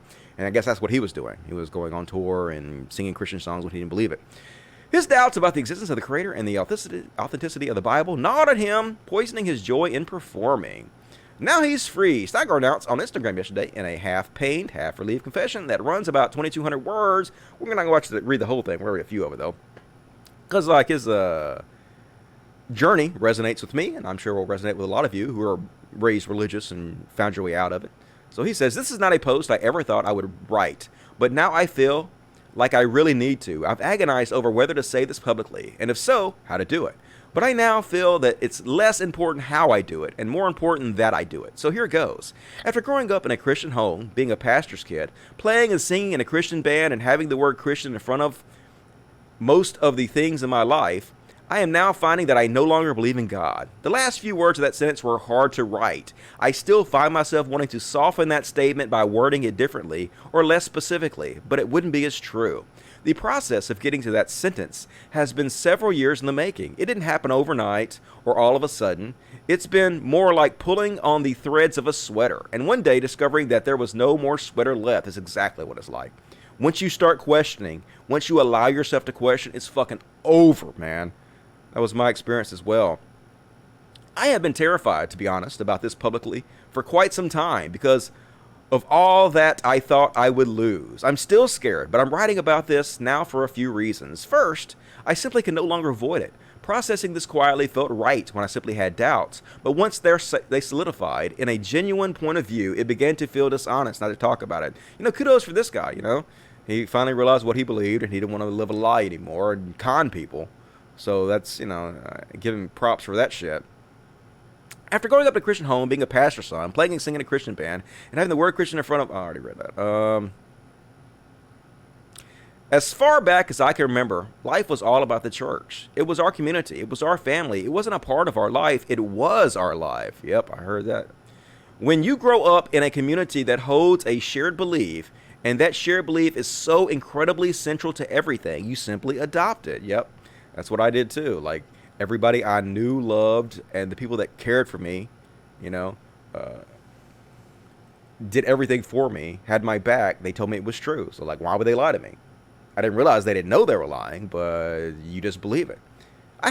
I've had private conversations with trusted friends about my doubts and discovered to my absolute shock that they are shared by nearly every close friend my age who also grew up in the church. I am stunned by the number of people in visible positions within Christian circles who feel the same way as I do. Like me, they fear losing everything if they're open about it. And that's exactly what it is. It's their entire support system, all their family and loved ones. They don't want to give that up, so they just keep going through the motions. If God is all loving and all powerful, why is there evil in the world? Can he not do anything about it? Does he choose not to? Is the evil in the world a result of his desire to give us free will? Okay then. What about famine and disease and floods and all the suffering that isn't caused by humans and our free will? That's a great counter to the explanation that, evil exists because of free will. What about all the shit that's not free will that harms human beings? Oh, I don't know. God works in mysterious ways. Yeah, fuck your God. Consulting and discussing the Bible didn't answer my questions. It only amplified them. Hell yeah. The Bible will make you atheist real quick if you read it with an open mind. Why does God seem so pissed off in most of the Old Testament? Good question. And then all of a sudden, he's a loving father in the New Testament. Why does he say not to kill, but then instructs Israel to turn around and kill men, women, and children to take the promised land? Why does God lead Job to suffer horrible things just to win a bet with Satan? Because God's a dickhead. Why does he tell Abraham to kill his son? More killing again. And the basic says, just kidding, that was a test. Why does he just have to die for our sins? If God can do anything, can he forgive without someone dying? You would think so. But nah. You think God would have workshopped his whole grand plan out with some human beings before he did it? I think he would have came down from heaven and been talking to a man or two and been like, hey, what's up, dudes? And like, hey, what's up, God? Good to see you. You're the tits, God. And God's like, yeah. You know what? I love you, mankind. I love you, dude, so much. So to show you guys how much I love you, I've decided to send my own son to be brutally murdered and tortured so you no longer have to suffer for the sins I condemned you of. And they're like, what? What? You're going to do what now? You're going to send your son to die? Why? Can't you do anything? Can't you just blink your eyes and have us forgiven for sins? Can't you just think it and it'll be done? We're good on the whole your son dying thing, too. We don't even need that shit. I'm like, nah, man, I want to show you how much I love you. I have to murder my son. And they're like, no, dude. If you want to show us how much you love us, why not just end world hunger, Why not just end diseases and cancers and stuff? There's so many things you can do to show us you love us that have nothing to do with torture and murdering your son. don't do that, God. And God's like, nah, I'm going to go with the whole murder and torture my son thing. Trust me, it's genius, it's brilliant, it's just crazy enough to work. Really should have workshopped that, to be honest with you, but nah, he's all-powerful God. What does he fucking know? He's sort of a dumbass. And anyway, my father-in-law asked me if I'd been reading the King James Version, because he felt King James had put his own spin on a lot of things that version couldn't fully be trusted. Yeah, you got to learn the original Hebrew. You got to go back and learn Latin to really understand the truth of the Bible, folks. That's on you. Steingart took it from there saying, so it sounds like you believe that modern translations can't fully be trusted because they are a human, flawed, and imperfect. I am simply taking that to the natural next conclusion, that the original Greek is also human, flawed, and imperfect, and also can't fully be trusted. He replied, well, if you believe that, what do you have left? I said, exactly. Yep, checkmate. Nothing left. Anyway, so good points that dude made. I am proud of him for coming out and standing up and doing the right thing. Kudos to you, sir. Appreciate that. Let me stop and read the chat a little bit. I'm already an hour and 10 minutes on the show. This shit flying by. Is it really a sacrifice to Jesus to give his life if he respawns 3 days later? Jesus had a bad weekend for your sins, folks. Of course, he came back and immediately was sent to heaven to live in paradise for all of eternity. So, yeah, doesn't seem like much of a sacrifice. Where do I sign up for that sacrifice? Because, like, I don't want to be tortured for 5 seconds. But I will definitely be tortured for 3 days if I know I will get to come back and live for eternity in paradise as the king of all existence. Sign me up, dudes! That is not a sacrifice. That's an easy fucking choice. As I said in one of my videos before, even Kanye West, the most selfish cocksucker in the planet. I shouldn't say cocksucker. That is homophobic. Assholes in the planet would choose that. So, not a very good sacrifice in my opinion. If I swallow anything evil, put your fingers down my throats. Yes, swallow it. Do it. Fallen world and all that BS. Yep, makes sense. Adam and Eve ate an apple. Try to donate, but Google says my password is incorrect. I carefully enter it twice. Sorry, Dusty. Well, you can donate directly through PayPal. cultofdusty2@gmail.com. There's a link in the description of this video where you guys can send me direct donations if you want to. And there's other ways you can support the show if you want to. So, thank you for that. Okay. Let me read the super chat. Super chat.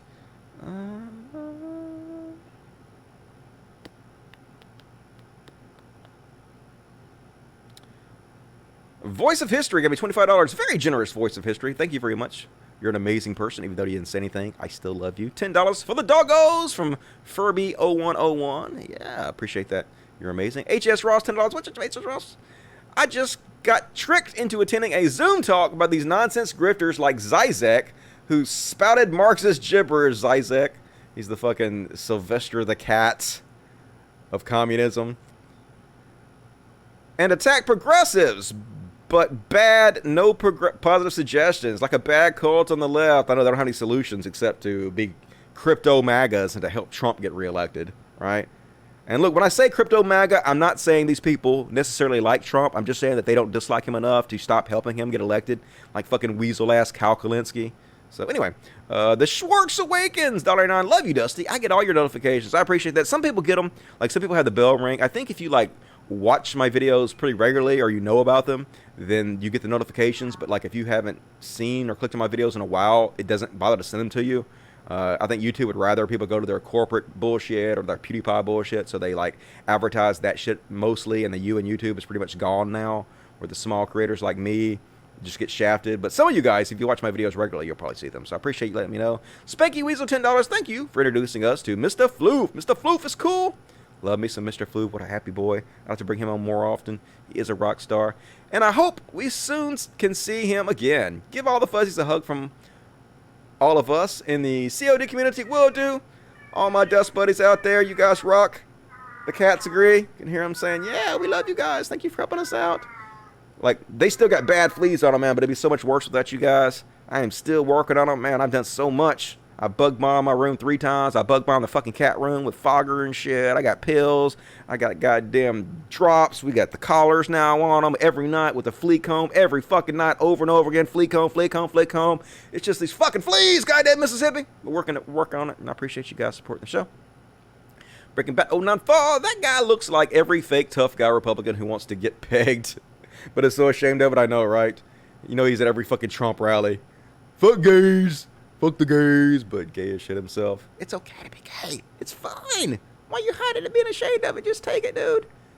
Ain't no problem. H.S. Ross gave me $10 and said, I had a friend claim that any man who looks at porn is contributing to women being exploited. Bullshit. Like a lot of women run their own porn companies. A lot of women, like, especially now, they have like virtual reality porn where a lot of women are in charge of it themselves. So it depends on the porn you're watching. A lot of the women, like, they agree to do it. Now, some of them exploit it. Depends on what you're watching, I guess. Where do you find the evidence that women freely choose sex work? And this is insulting. Where do I find the evidence that women freely choose sex work? And this is insulting to them. I mean, some of the girls, like Mia Khalifa, she thought she was exploited. So some of the women absolutely think they're exploited, and some of them have no problem with it. Like Jenna Jameson and people like that who have made millions off porn. They have no problem with it. They'd be pissed off if a man or anybody took their right to choose what they want to do with their body and make a living off of it. So it just depends on the woman, to be honest with you. All right. Zizek came out and said we should vote Biden. Well, that's good. I applaud him for that. He needs to go talk to Cal Kalinske then. Bring Sylvester the cat over to talk to Cal Kalinske and straighten his ass out. Would be nice. I watched that movie, Assassin 33. I had no idea that it was a religious propaganda. How could you watch it and not know it was religious propaganda? What the fuck? You can't see that movie. The whole thing is about God saving the world, and God actually existed and was actually the Son of God. Clearly that's propaganda. And the Muslims are going back to kill him. I like Louis Black's take on the story of Abraham. Abraham, come over here. Come here. Bring your son. Let's barbecue him. Wahaha. Are pagans good people, though? I mean, probably most pagans are okay, I imagine. I imagine, like, long ago, thousands of years ago, they used to sacrifice motherfuckers and animals and shit for stupid reasons, but I doubt any of them do that these days, so, works for me. Beast Stage 2009, Trump rallies are safe spaces. Change my mind. I can't. They absolutely are safe spaces for morons. Can't lie about that. All right, gotta continue with the show because running behind here. So more super chats, please. Super chatty chat. So did you guys know that the only reason you're not racist is because of the Bible? The only reason you don't believe in slavery is because of the Bible. It's true. Charlie Kirk's buddy is going to tell you exactly why it's true. Let's listen. By the way, he could say, oh, yeah, and we're a Christian nation, right? You're Christians, right? Right? Okay, well, let me explain to you what that means. It means we have to abolish slavery. It means this is evil, that this is wrong. Now, it was a long campaign. Stop. So, yeah, this is bullshit because the slave owners a couple hundred years ago used the Bible as justification for owning slaves. You know why? Because the Bible says it's okay to own slaves. It literally teaches you that you can beat your slaves, and as long as they don't die in 3 days, it's okay.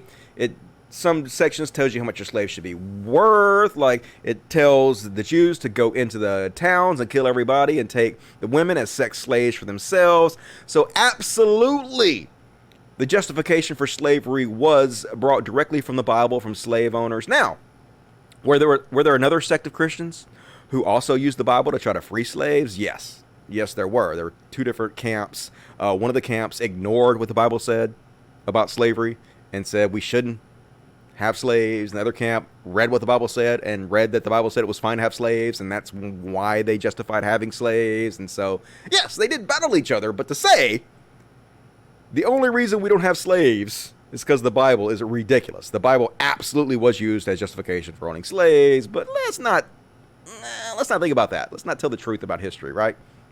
Charlie Kirk's buddy. Let's just lie about it. Where did he get these ideas? Where did the other abolitionists get these ideas? They got these ideas from the scripture. And so those of us who are Christians have to understand that anybody who's against racism, anyone who's against slavery, anyone who's against any of this bad stuff, you know, you can use that to explain to them, yes, and guess why you're against that. Guess why this culture knows racism is wrong. No. The fucking Bible teaches that racism is not wrong. What the fuck? And like, I have other secular sources that have taught me these lessons. Like, some of these people might have been taught these lessons from the Bible by reading and cherry picking certain parts of the Bible, but we do not need that in this modern times.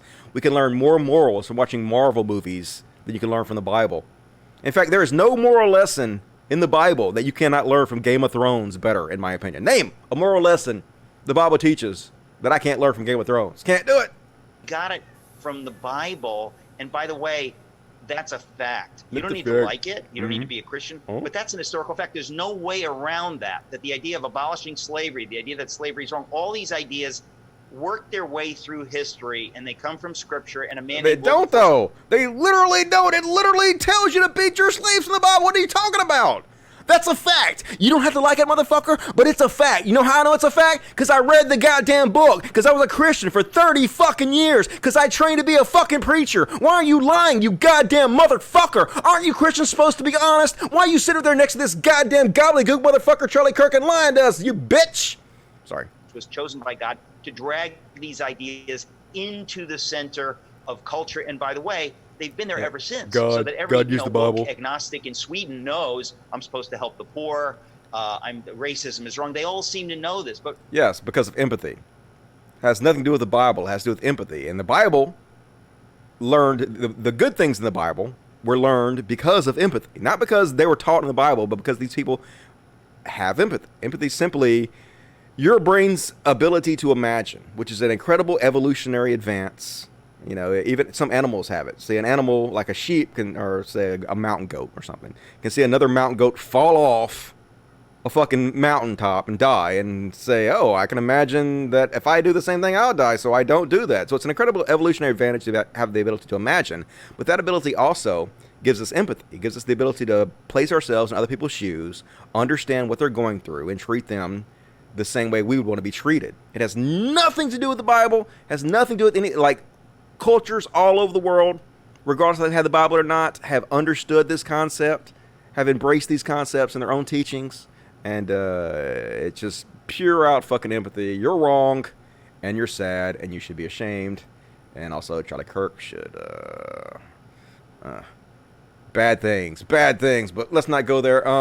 Next up, they gonna get your grandma killed. Churches are reopening, folks, and they don't give a shit about you.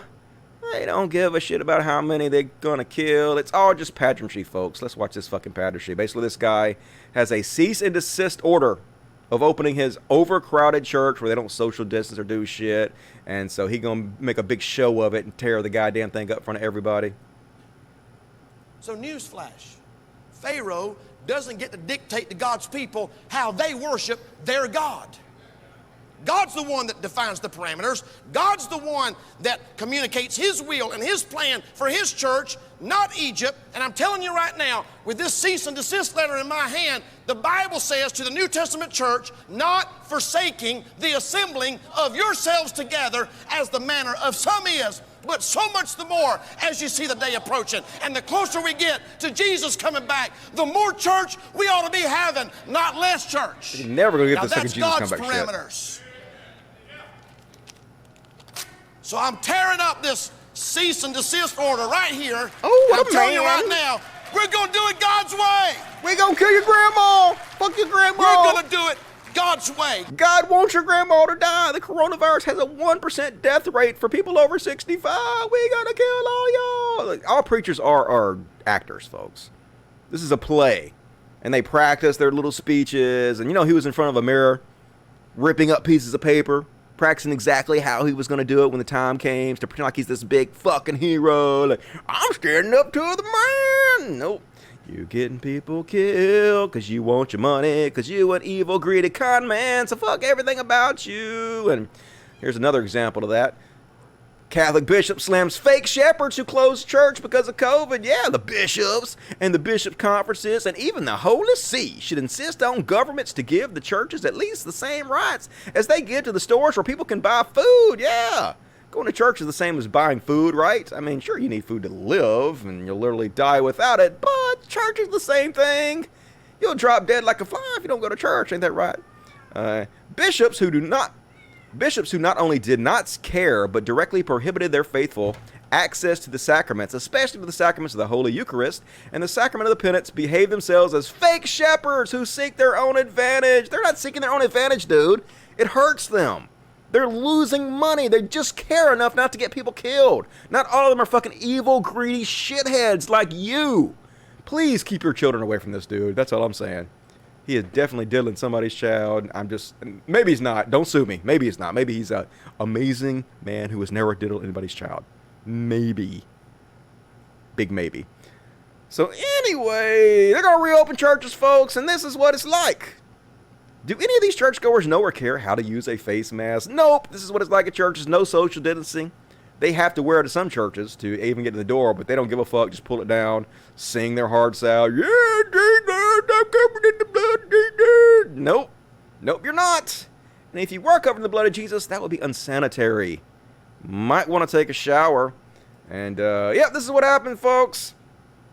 People getting sick all over the place, but the pastors don't care. Pastor refuses to apologize for exposing 180 churchgoers to coronavirus. Jesus didn't defend himself, so I don't have to. Yeah, that's right. Fuck taking any responsibility. Definitely a Trump supporter. Never take responsibility for anything whatsoever. I already turned it off. Fucking raw story. Get your shit straight. The pastor of Lermo Bible Family Church in Butte County, love that name, California, says he's not sorry for hosting an in-person church service that exposed 180 people to coronavirus due to an infected parishioner, according to the Sacramento Bee. May I just say to all of our church, you don't need to defend us. When Jesus went before Pilate, he didn't defend himself. So I don't feel the need, Pastor Michael Jacobson said during a recent sermon. I don't feel like the decision we made was irresponsible, he added. Yeah. I don't care if it spreads. I don't care if people die. Jesus didn't apologize for anything. Don't ever apologize to anybody for anything. Just do whatever the fuck you want. Who cares? You don't have to have empathy or, feel bad for anybody.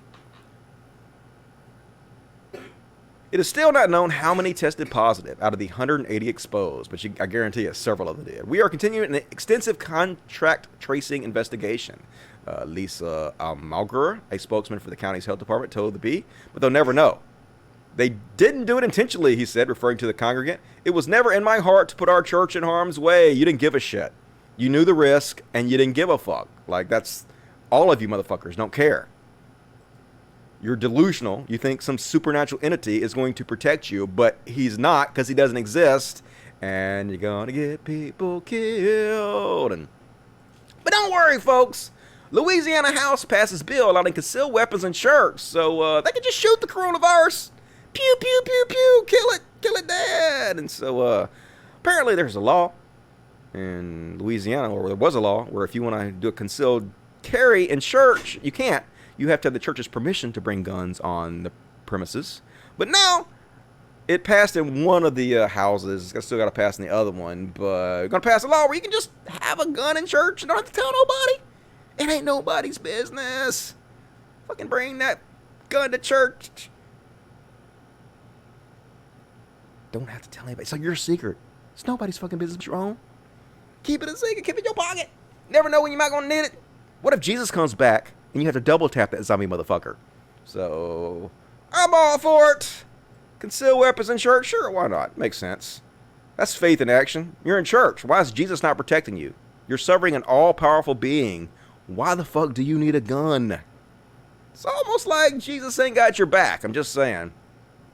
And I talked to you guys about this on the last show where they burned a church here in Holly Springs, Mississippi. Some arsonist set fire to the church, and they put a misspelled message in front of the church that says, "Bet you stay home now, you hypocrites," which is clearly not written by a goddamn lefty or an atheist or anything, because we can spell generally. But anyway, apparently they also scribbled an atheist symbol. Yeah, because that's what atheists would do. We would mark it with an atheist symbol, so you know we did it. But I call bullshit. I don't believe for 1 second this has anything to do with atheism. I think they're trying to set us up. Play the victim like they always fucking do. So I'll need a lot more evidence before I believe that shit. I goddamn guarantee you. And now it's time to shit on the Muslims a little bit, because the Muslims are also giant fucking dickheads. Not all Muslims. Not all Muslims. A lot of them. A lot of them are giant fucking dickheads, just like the Christians. Not all Christians are giant fucking dickheads. Some Christians are cool. They believe stupid shit, but some of them are cool. Some Muslims are cool. A lot of them are dickheads. With a hard trolling tweet, U.S. Muslim pundit LOLs about executing LGBTQ people. Yep. Here he is. Oh man, I missed the International Day Against Homophobia. The best way to celebrate such a beautiful, momentous, important day is the Muslim way. Recreational base jumping. So this is obvious. A wink and a nod to ISIS and the other Muslim terrorists who throw gay people off buildings. Clearly what he's referencing here. But of course, he's going to pretend like that's not what he's doing because they're fucking shameless, gutless fucks. The text appeared over a picture of two people who seem to be wearing wingsuits plunging into a cityscape from a platform that suggests a very tall skyscraper. It's a reference to funny Muslims executing LGBT people by pushing them off the roof of a tall building. But whatever his name is, Hakikat, I'm going to call him Hakikat. Hakikat Zhao. Hakikat Zhao had built deniability right into his tweet. He professed in a subsequent comment, nothing shows solidarity for LGBT like extreme sports. Yeah, that's what I mean, folks. I'm just saying I like extreme sports. That's all I'm saying. I can't believe you guys are accusing me of fucking talking about killing gay people. I would never do that. You fucking motherfucker. So what they do, they talk out of both sides of their mouths to give themselves plausible deniability. But you guys are transparent. Nobody believes you. And he went on to play the victim, of course, after this motherfucker posted this. Wow! Some people are associating my love for recreational base jumping with something entirely different just because I'm Muslim. That is Islamophobia. What century is this, bigots? Fuck you. Nobody's buying this shit. We see right through your lame, homophobic ass. Get the fuck out of my face with this bullshit. And I guess I'll stop and read the chat a little bit. Still got 30. Making good time now, rolling right through it, rolling, keep rolling. Hey everyone, what's up, Millennial Cooking Corner? Corona-seeking bullets designed it'd be a trillionaire, I know, right? Had to be able to shoot some really small-ass shit, though, that's for sure. Yes, the cure for Corona's gun violence, I know, right? Maybe you guys should just pray harder. That's my opinion. Cult of Dusty, what's your reaction when the Justice League Snyder Cut was announced? They're spending $30 million to re-release a movie that they already shot and released. I don't get it, folks. Like, I'm not very excited about it. The first one was terrible. I know that was the whole point of them redoing the movie because the first one was so terrible. They're going to release a new version that's better. I don't see it being any better. I mean, it might be a little better, but none of those movies are very good, in my opinion. Except for, well, the new Joker movie, which is not really included in that whole series, in my opinion. But I don't really give a shit about that. I love how Dusty was a former preacher, and now look at him. Now look at me. I'm basically just an atheist preacher now. I'm doing the same thing. Love Dusty when he is punching these tools right in their rhetoric. Somebody got to do it. It's a dirty job, but somebody's goddamn got to do it. Cult of Dusty, have you read A White Fragility by Robin DiAngelo? I'm going through it now, and it's rather enlightening. Nope, never heard of it. I'll have to check that out. Send me some links. Yeah, upgrade tactics, hiding homophobia under racism. I know, first of all, Islam's not a race. I understand how some people can use Islam as a cudgel to bludgeon Middle Eastern people with, but it's not a race. You know, Dusty, I read tens of Islamic old history books, and they had gay people all around them, living, celebrating, and everything. The new imams came up with the idea of killing gays. Read about it, all right. I wouldn't be surprised to hear that. You know, homosexuality has been accepted in a lot of history. Look at the Greeks. Look at the fucking Spartans. I think, what was that boy? Butt boy. Is that what it is? I think butt boy is a term they used to use. I think for like these older gay dudes had younger dudes they would have sex with and stuff. All right, let's read the super chats and continue on with the show. I'm hungry as fuck, dudes. I lost like 5 pounds already, so I'm doing pretty good. So, yay to me. Hooray, Dusty. Amadeus Black. Amadeus. Hey, LCOD crew. If you haven't read The Story of God, a biblical comedy about love and hate by Chris Matheson, one of the creators of Bill and Ted. Hey, that sounds like a good book to read. Thank you for the recommendation, Amadeus Black.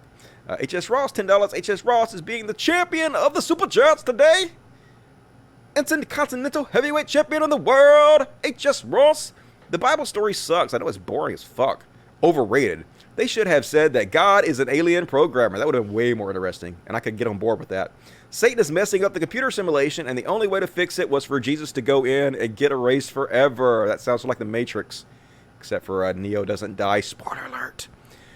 Thank you, H.S. Ross. Marpolo, 1991, 1999. Very generous. You're amazing. I'm going to take your comment very seriously because you have bought my love. I'm a big fan of yours. You have amazing taste. I love you. And I have a question. Okay, I have an answer. I have conservative friends that use Thomas Sowell to argue against progressive values. What are some good counters against several cults that they use? I don't even know who this person is, so I'd have to do research on it. Let's Google Thomas Sowell. It's Thomas Sowell, all right. American economist and social... Oh, is that the one that writes the books about how black people were basically to blame for their own lot in life? I think I know this dude. But I'll have to read some quotes off the air and give you a more educated answer to that because I don't know his quotes right off the top of my head. So, quotes. Socialism in general has a record of failure so blatant that only an intellectual could ignore or evade it. I mean, I'm not really a socialist, but I am a social democrat, and social safety nets have proven to make the happiest populations. Look at Denmark, so that's bullshit. And look what we have under capitalism, 30 million unemployed, while at the same exact time, the upper 1% made hundreds of billions of dollars during one of the worst economic crises in the history. Talking about bread lines. I go to Walmart and the whole fucking cupboards are goddamn bare. Can't buy toilet paper. Can't even fucking wipe my ass. So just saying, capitalism has killed so many fucking people. We lose 40,000 people a year due to lack of health care. We're the only modern country that doesn't have socialized medicine. So yeah, you can pick apart any goddamn thing if you're intellectually honest. Motherfucker. It takes considerable knowledge just to realize the extent of your own ignorance. Well, I agree with that. I know how stupid I fucking am. Does this guy know how stupid he is? Maybe he should stop taking his opinions so seriously. Much of the social history of the Western world over the past 3 decades has been a history of replacing what worked with what sounded good. I mean, yeah, I don't deny that. We're idiots. We're basically just hairless monkeys, right? Hairless apes. I guess we don't have tails. Monkeys have tails. But, so, yeah, we make mistakes. We fuck up, and we have to learn from our mistakes and course correct. That's what it's like when you're not omnipotent and you're a flawed, ignorant human being, and the society is run by ignorant human beings. That's what you expect to see. So, nothing genius. That's like some Jordan Peterson-like truisms that no one should really have to be told are self-evident. I'll go through some more later. I appreciate your donation. Thanks a lot. Marpolo, 1991. Victoria Cunningham. What's up, Victoria Cunningham? Where are my dust buddies? Dust buddies for life.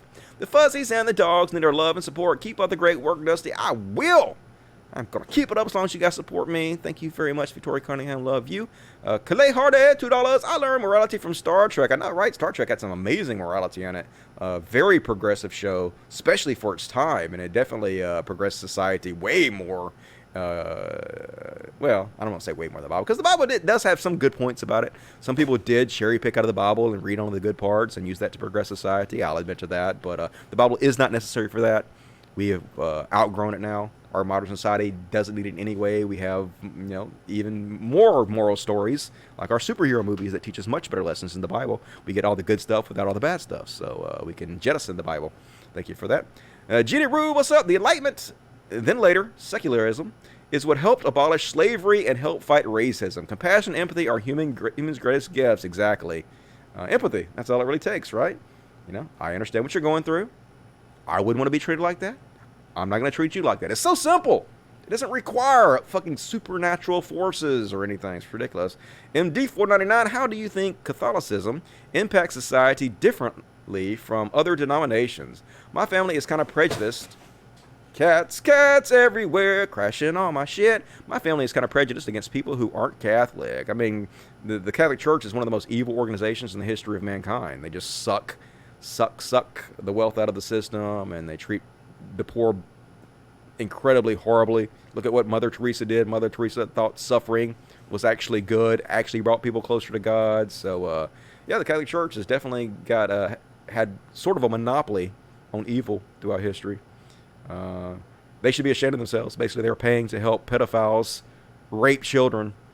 So they don't have any reason to look down upon anybody, in my opinion. Beast Nation does $95. Trump supporters, F the government. I won't do what they tell me. Also, Trump supporters, hey, George Floyd should have complied. I know, right? They're like, yeah. Trump should shut down Twitter. Twitter is biased against fucking conservatives. Let's take over private corporations, government. So they basically talk out of both sides of their mouth.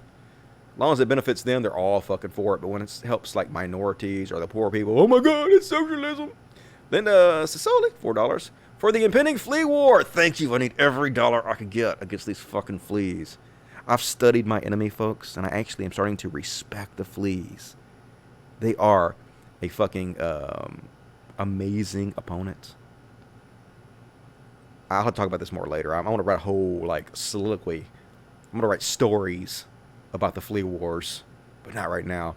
Kenki, 840 Canadian, did a bet that Sorbo was appearing on the Assassin movie. Send my love to the animals, especially Miss Diva. Will do. Appreciate that. Nope. Kevin Sorbo, nowhere to be found. Even this movie was smart enough to avoid Kevin Sorbo. So, at least kudos to them for that. And Patty Anderson, what's up, Patty? My number 2 biggest fan. You know I love Dusty Smith. I'm your number 2 friend. Yes, you are, Patty Anderson. Appreciate that. Thank you, Patty Anderson. Good to see you tonight. Thanks for joining us. And more super chats. Last chance to get in your super chat. Got 20 minutes on the show. We're going to knock this motherfucker out. And I don't really hear stories very often about people that were atheists and then became Christians again, because it doesn't make any sense to do that. So apparently this woman claims that she was an atheist, and she posted a video about why she's now a Christian. And I was like, well, maybe this will give me some insight into her mind. Maybe she'll have some logical reasons for why she abandoned atheism for Christianity. And spoiler alert, nope, it's all amazing bullshit. So she says, I didn't believe there was hope. I didn't believe in true love. 5 years ago, I didn't even believe in myself. Well, that has nothing to do with being an atheist. That sounds like you have some kind of chemical imbalance. Maybe you're bipolar. You should probably be on medication. I'm an atheist, and believe me, I've been in love a bunch of times, man. I feel good. I have a great life. I believe in myself. I believe in crystal light because I believe in me. All right? Has nothing to do with atheism. What the fuck are you talking about? Then she goes on to say, if God really cares about people, he wouldn't let children starve. True. True, explain it. And cities burn down, and he wouldn't let people get into situations where they hurt each other. All right, you got it. You're understanding perfectly. What's the problem?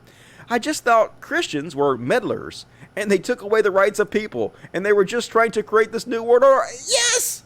You understood perfectly. What happened to you? Why did your brain fall out of your goddamn head? I became really combative. Good! Good, when an evil organization using fucking Bronze Age myths is trying to control society with bullshit, you should be angry and combative.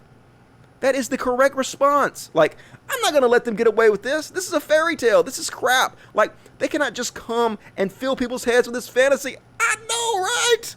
You're nailing it. I face life feeling like every day should be awesome and it should be fun. But I did that with drinking and drugs and boyfriends. You're nailing it. That's exactly what you should do. Drinking, drugs, and boyfriends. Have fun. Live a hedonistic lifestyle. Enjoy yourself as much as you can while you can, because it could end tomorrow. You're nailing it so far. Why did you give up logic and reason? I met a really awesome guy and we got close. But probably a little too close because I got pregnant. Well, use birth control. That's the one thing Christians are trying to take away from you. We have modern technology now. You don't have to get pregnant anymore. Only a few months after we met, I decided I got to get rid of this problem. Okay. Well, you have the right to do that if you don't have a baby.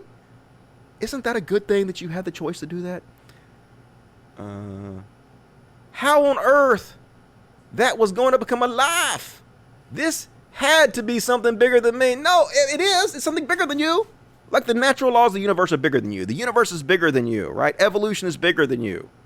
So yes, nature is bigger than you. It doesn't mean nature has some kind of mind that is watching us, interfering in our lives, gives a shit about us, some kind of supernatural entity. It's not needed for any of this. What the fuck? You didn't think this thing through, to be honest with you. So anyway, like a mosquito on a blood run, a Christian friend of Kristen's sensed that she was ready to come to Jesus, oh yeah, and invited her to church with the promise. There are answers. Just give it 1 month. Okay, I want to hear these answers, folks.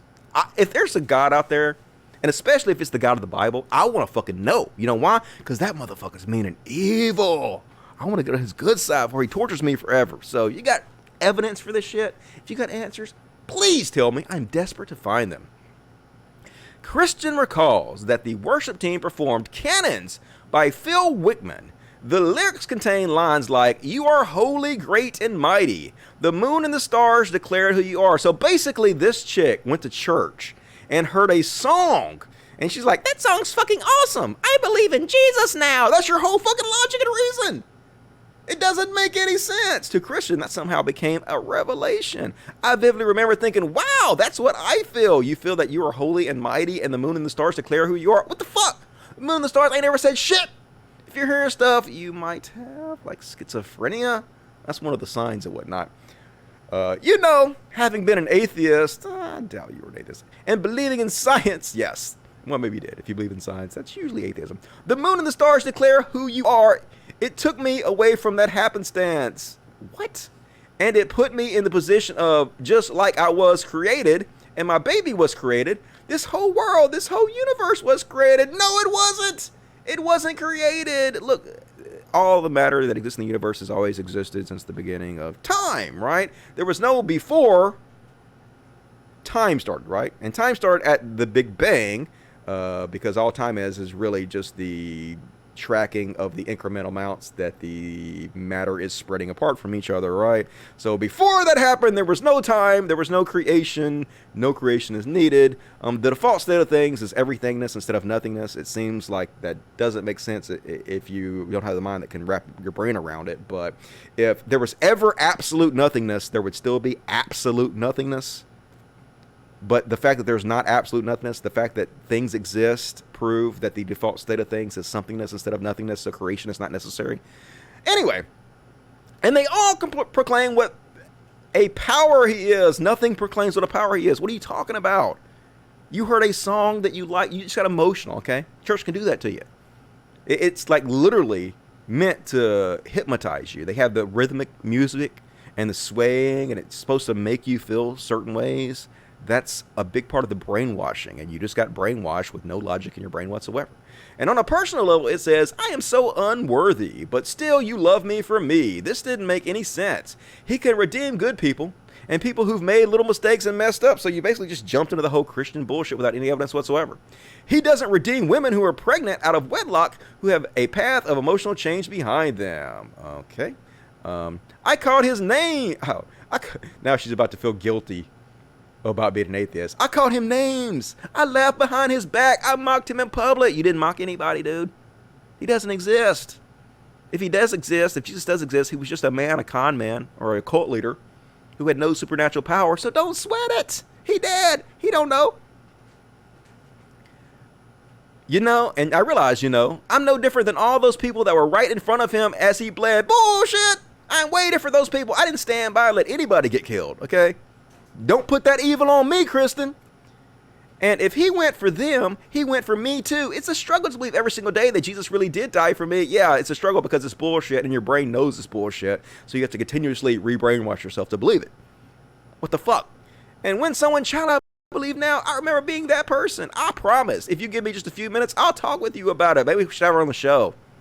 Let's see if she'll talk to me about this. I doubt it because she knows that it's not that I'll make fun of her. It's that what she says will make fun of herself. All I'll do is ask childlike questions, and it will be embarrassing to her, so I doubt she'll come on. But maybe I'll see if I can get a hold of this girl. See if she really will talk to me. Anyway, no lessons were learned. No logic whatsoever in your decisions. Just absolute bullshit. Exactly what I expected. It's a shame. You failed. And, New Mexico commissioner and ex-street preacher says the only good Democrat is a dead one. Yeah, that's showing you the love of Christ, didn't it? Coy Griffin used to be a street preacher with a style all his own. 2 animals, a horse named Daisy, and a miniature mule called Blackjack helped Griffin publicize his tours. Great, use animals to spread your bullshit. Cowboy gallops for God, read a headline in an Indiana newspaper. Another in Ohio said, preacher spreads the good word on horseback. Griffin drew an audience by riding Daisy on city streets. His little mule tagged along carrying copies of the book of John. These days, Griffin still proclaims his love of the Lord, but in a more startling ways, by accusing the godless plus other perceived enemies, such as Robert Mueller, of treason punishable by death, or by saying, at a public meeting recently, the only good Democrat is a dead Democrat. Of course, they're talking to both sides of their mouth. They give themselves plausible deniability, you know, because he went on to say, I just meant, you know, politically murdered. Yeah, sure that's what you meant. Sure that's what you meant. That was a bit surprising coming from an Ontario County, New Mexico commissioner who is supposed to serve people of all political stripes equally. Yeah, but they don't give a shit about that. They want you dead. They don't give a fuck. They're evil. I've come to the conclusion that the only good Democrat is a dead Democrat, Griffin said to a crowd gathered in Sierra County. He clarified moments later that he meant a political death. Yeah, sure. We know what you fucking mean. You goddamn mealy-mouthed motherfuckers always got to backtrack and give yourself plausible deniability, but we see right through that motherfucking shit. We know what you're doing, as opposed to a physical death. But his prior statement received cheers from the crowd before the clarification, which is what he knew. I'll say Democrats should be dead, and the crowd will cheer for me, because they know what I mean. But then I'll say, oh, no, I don't mean they should be really dead. I just mean political dead. Yeah. No, fuck you. At least have the balls. I know that's a little bit misogynist. At least have the guts to fucking stand up to your convictions. To stand up for what you really fucking meant, because we all know what you really meant. Don't be a fucking weasel. I'm stuck in fucking stand weasels, man. Griffin spoke at the Cowboys for Trump rally, because of course he did, because these are what Trump supporters are like. You know, they're fucking evil motherfuckers. Oh my God. Anyway, let me continue with the show, because we're running out of time. Running out of time rapidly. Fuck this guy. Should definitely removed from his position, and good Lord, folks. This is how bad it is in America. 44% of Republicans believe that Bill Gates is plotting to use mass COVID-19 vaccination campaign as a pretext to implement microchips in billions of people and monitor their movement. 44% of Republicans, and it's even worse than that. Only 26% thought it was false. The rest of them thought it was maybe. They didn't know. So the majority of them either believe it's true or think it might be true. How can this be real life, folks? How can we be living in a universe that is this fucking nuts? Explain to me why we shouldn't get goddamn Donald Trump out of fucking office immediately. It just doesn't make any fucking sense. So I'm gonna get mad. I'm gonna get mad if I keep. Anyway, hard to fucking believe, but real life. And this Korean church, they should do this in America, folks. I wish they do this in America, but they never will, because we have Trump as president, and religious people can just do whatever the fuck they want to do here. But apparently this Korean church defied all orders to stop the coronavirus. They basically demanded people that were sick go to church, and they packed them in real close to each other. And they were responsible, some people think, for almost half of the COVID-19 cases in Korea. And so they went and got this motherfucker, they put him in jail. Hell yeah, that's exactly what they should fucking do. I wish they would do that in America, lock all these preachers up, because they're about to reopen all the churches, and so many people are going to die. But no, we're just going to let it happen, folks. This is what America's about. Worshippers sit packed tightly on the front floor and attend even when sick. We were taught not to be afraid of illness, said Lee Ho-Yan, who left the church in 2015. A church leader boasted to followers on February 9th that although hundreds of people had died in Wuhan, China, where the outbreak began, no Shinshani worshippers there became sick. But yeah, you guys spread it all over the fucking place. Arrest these motherfuckers. Arrest them all. And I'm going to skip that one. But you guys know, I mentioned this on my last fucking show, but I'm on the list of greatest atheists of all time. Hell yeah, can you believe it? According to this website I have never heard about before. Never even heard of it, but it's called ranker.com. I'm amongst the best in the world. Let's see. I jumped up on the list last time I checked, so let's see where I am now. Matt Dillahunty, 21. God damn it. Aaron Rod, 23. What? They're killing me. Aaron Rod's above Neil deGrasse Tyson. Crazy. Penn Jillette above me. Lawrence Krauss above me. Dan Baker. Bill Nye, Aristotle, James Randi, Cicero, Daniel Dennett, all good choices. You all deserve to be in front of me, definitely. I don't deny that. All right, 53, woohoo! 53, greatest atheist of all time! Hell yeah, man. This is definitely an accomplishment. And I got 10 votes. That's all it took to get to 53 folks. So, not a very big accomplishment. So you guys should go spam this and make me number one. That's what I'm thinking. Ranker.com, list of greatest things of all time. Spam it. I want to be number one. I want to be ahead of who is number one on this list. I think it's Christopher Hitchens. I want to be more famous as an atheist than Christopher Hitchens, so make it so. I'm just kidding. I don't care about this. I'm just making a joke about it. And last up, folks, last story I'm going to cover tonight. Save the worst for last. Oh my God. I'm not trying to be racist, folks. I hope this doesn't come off as racism. I've made so much fun of white folks tonight, and all religions are fucking stupid regardless of what they are. But this just happens to be Indian bullshit. India. And apparently they believe that bathing in cow shit cures corona. Well, let's have a look. The world is suffering from corona bacteria. So if all of us take a bath using cow dung, we won't be affected by any bacteria. Yeah, that's how it works, folks. To cure all diseases and to attain immunity, we have to take a bath using cow dung. Definitely. All hail the holy cow. All hail. All hail the holy cow. Now, folks, this may not be what they're saying. They may be in mud for all I know. This may be some racist motherfucker that just made this video to make fun of them. I have no idea. So because I don't know, I'm going to pretend it's true until somebody tells me otherwise. So, can cow dung fight coronavirus? The answer won't surprise you. Skip ahead. Cow urine and dung may be used in some traditional medicines, but there is no evidence to back claims that they cure coronavirus. Yeah, no shit. Yet these men sanitize themselves with cow dung bath at my Swarna Bloombay. Godless Lashikami lives in cow. Goddess. When we take a bath in a pool of cow dung, all the ailments that we have will be cured. All diseases will be cured. So at least once a year or even 6 months, we should take a bath using cow dung. You can call it the cow dung bath, the cow dung bath facility at in Billa. People can avail this facility here. You can benefit from cow dung. Let's thank the holy cow. Yay, cow. Alright, I don't know if that's what they're really saying. I'm going to hope this is not real, folks. I'm going to hope these motherfuckers aren't that stupid. But if my experience over the religion has taught me anything, it's that they probably are. So, you know what to do, folks. Get out there and bathe in cow shit. I'm going to go bathe in dog shit. Should work. The same, right? I have plenty of dog shit on hand here. I have access to it, so load it up in my bathtub, smear it all over me. I'm never getting sick ever again. Hooray! And so anyway, that's all my material for tonight, folks. Gonna finish up by reading the chats. Hope you guys enjoyed my material. All right. This is peak masculinity India. No, you're not a real man unless you bathe in cow shit. Matt Dillo Cunty. Matt's okay in some things. I'm disappointed with the whole transgate, I will call it, over there at the Atheist Experience. You know what you can do. I hear 5G and then nothing but the Charlie Brown parents. Yep, that's all I hear too. The only good Nazi is a dead Nazi. I'm gonna have me 50 Nazi scalps. That's a good movie. Cowboys for Trump. Yep.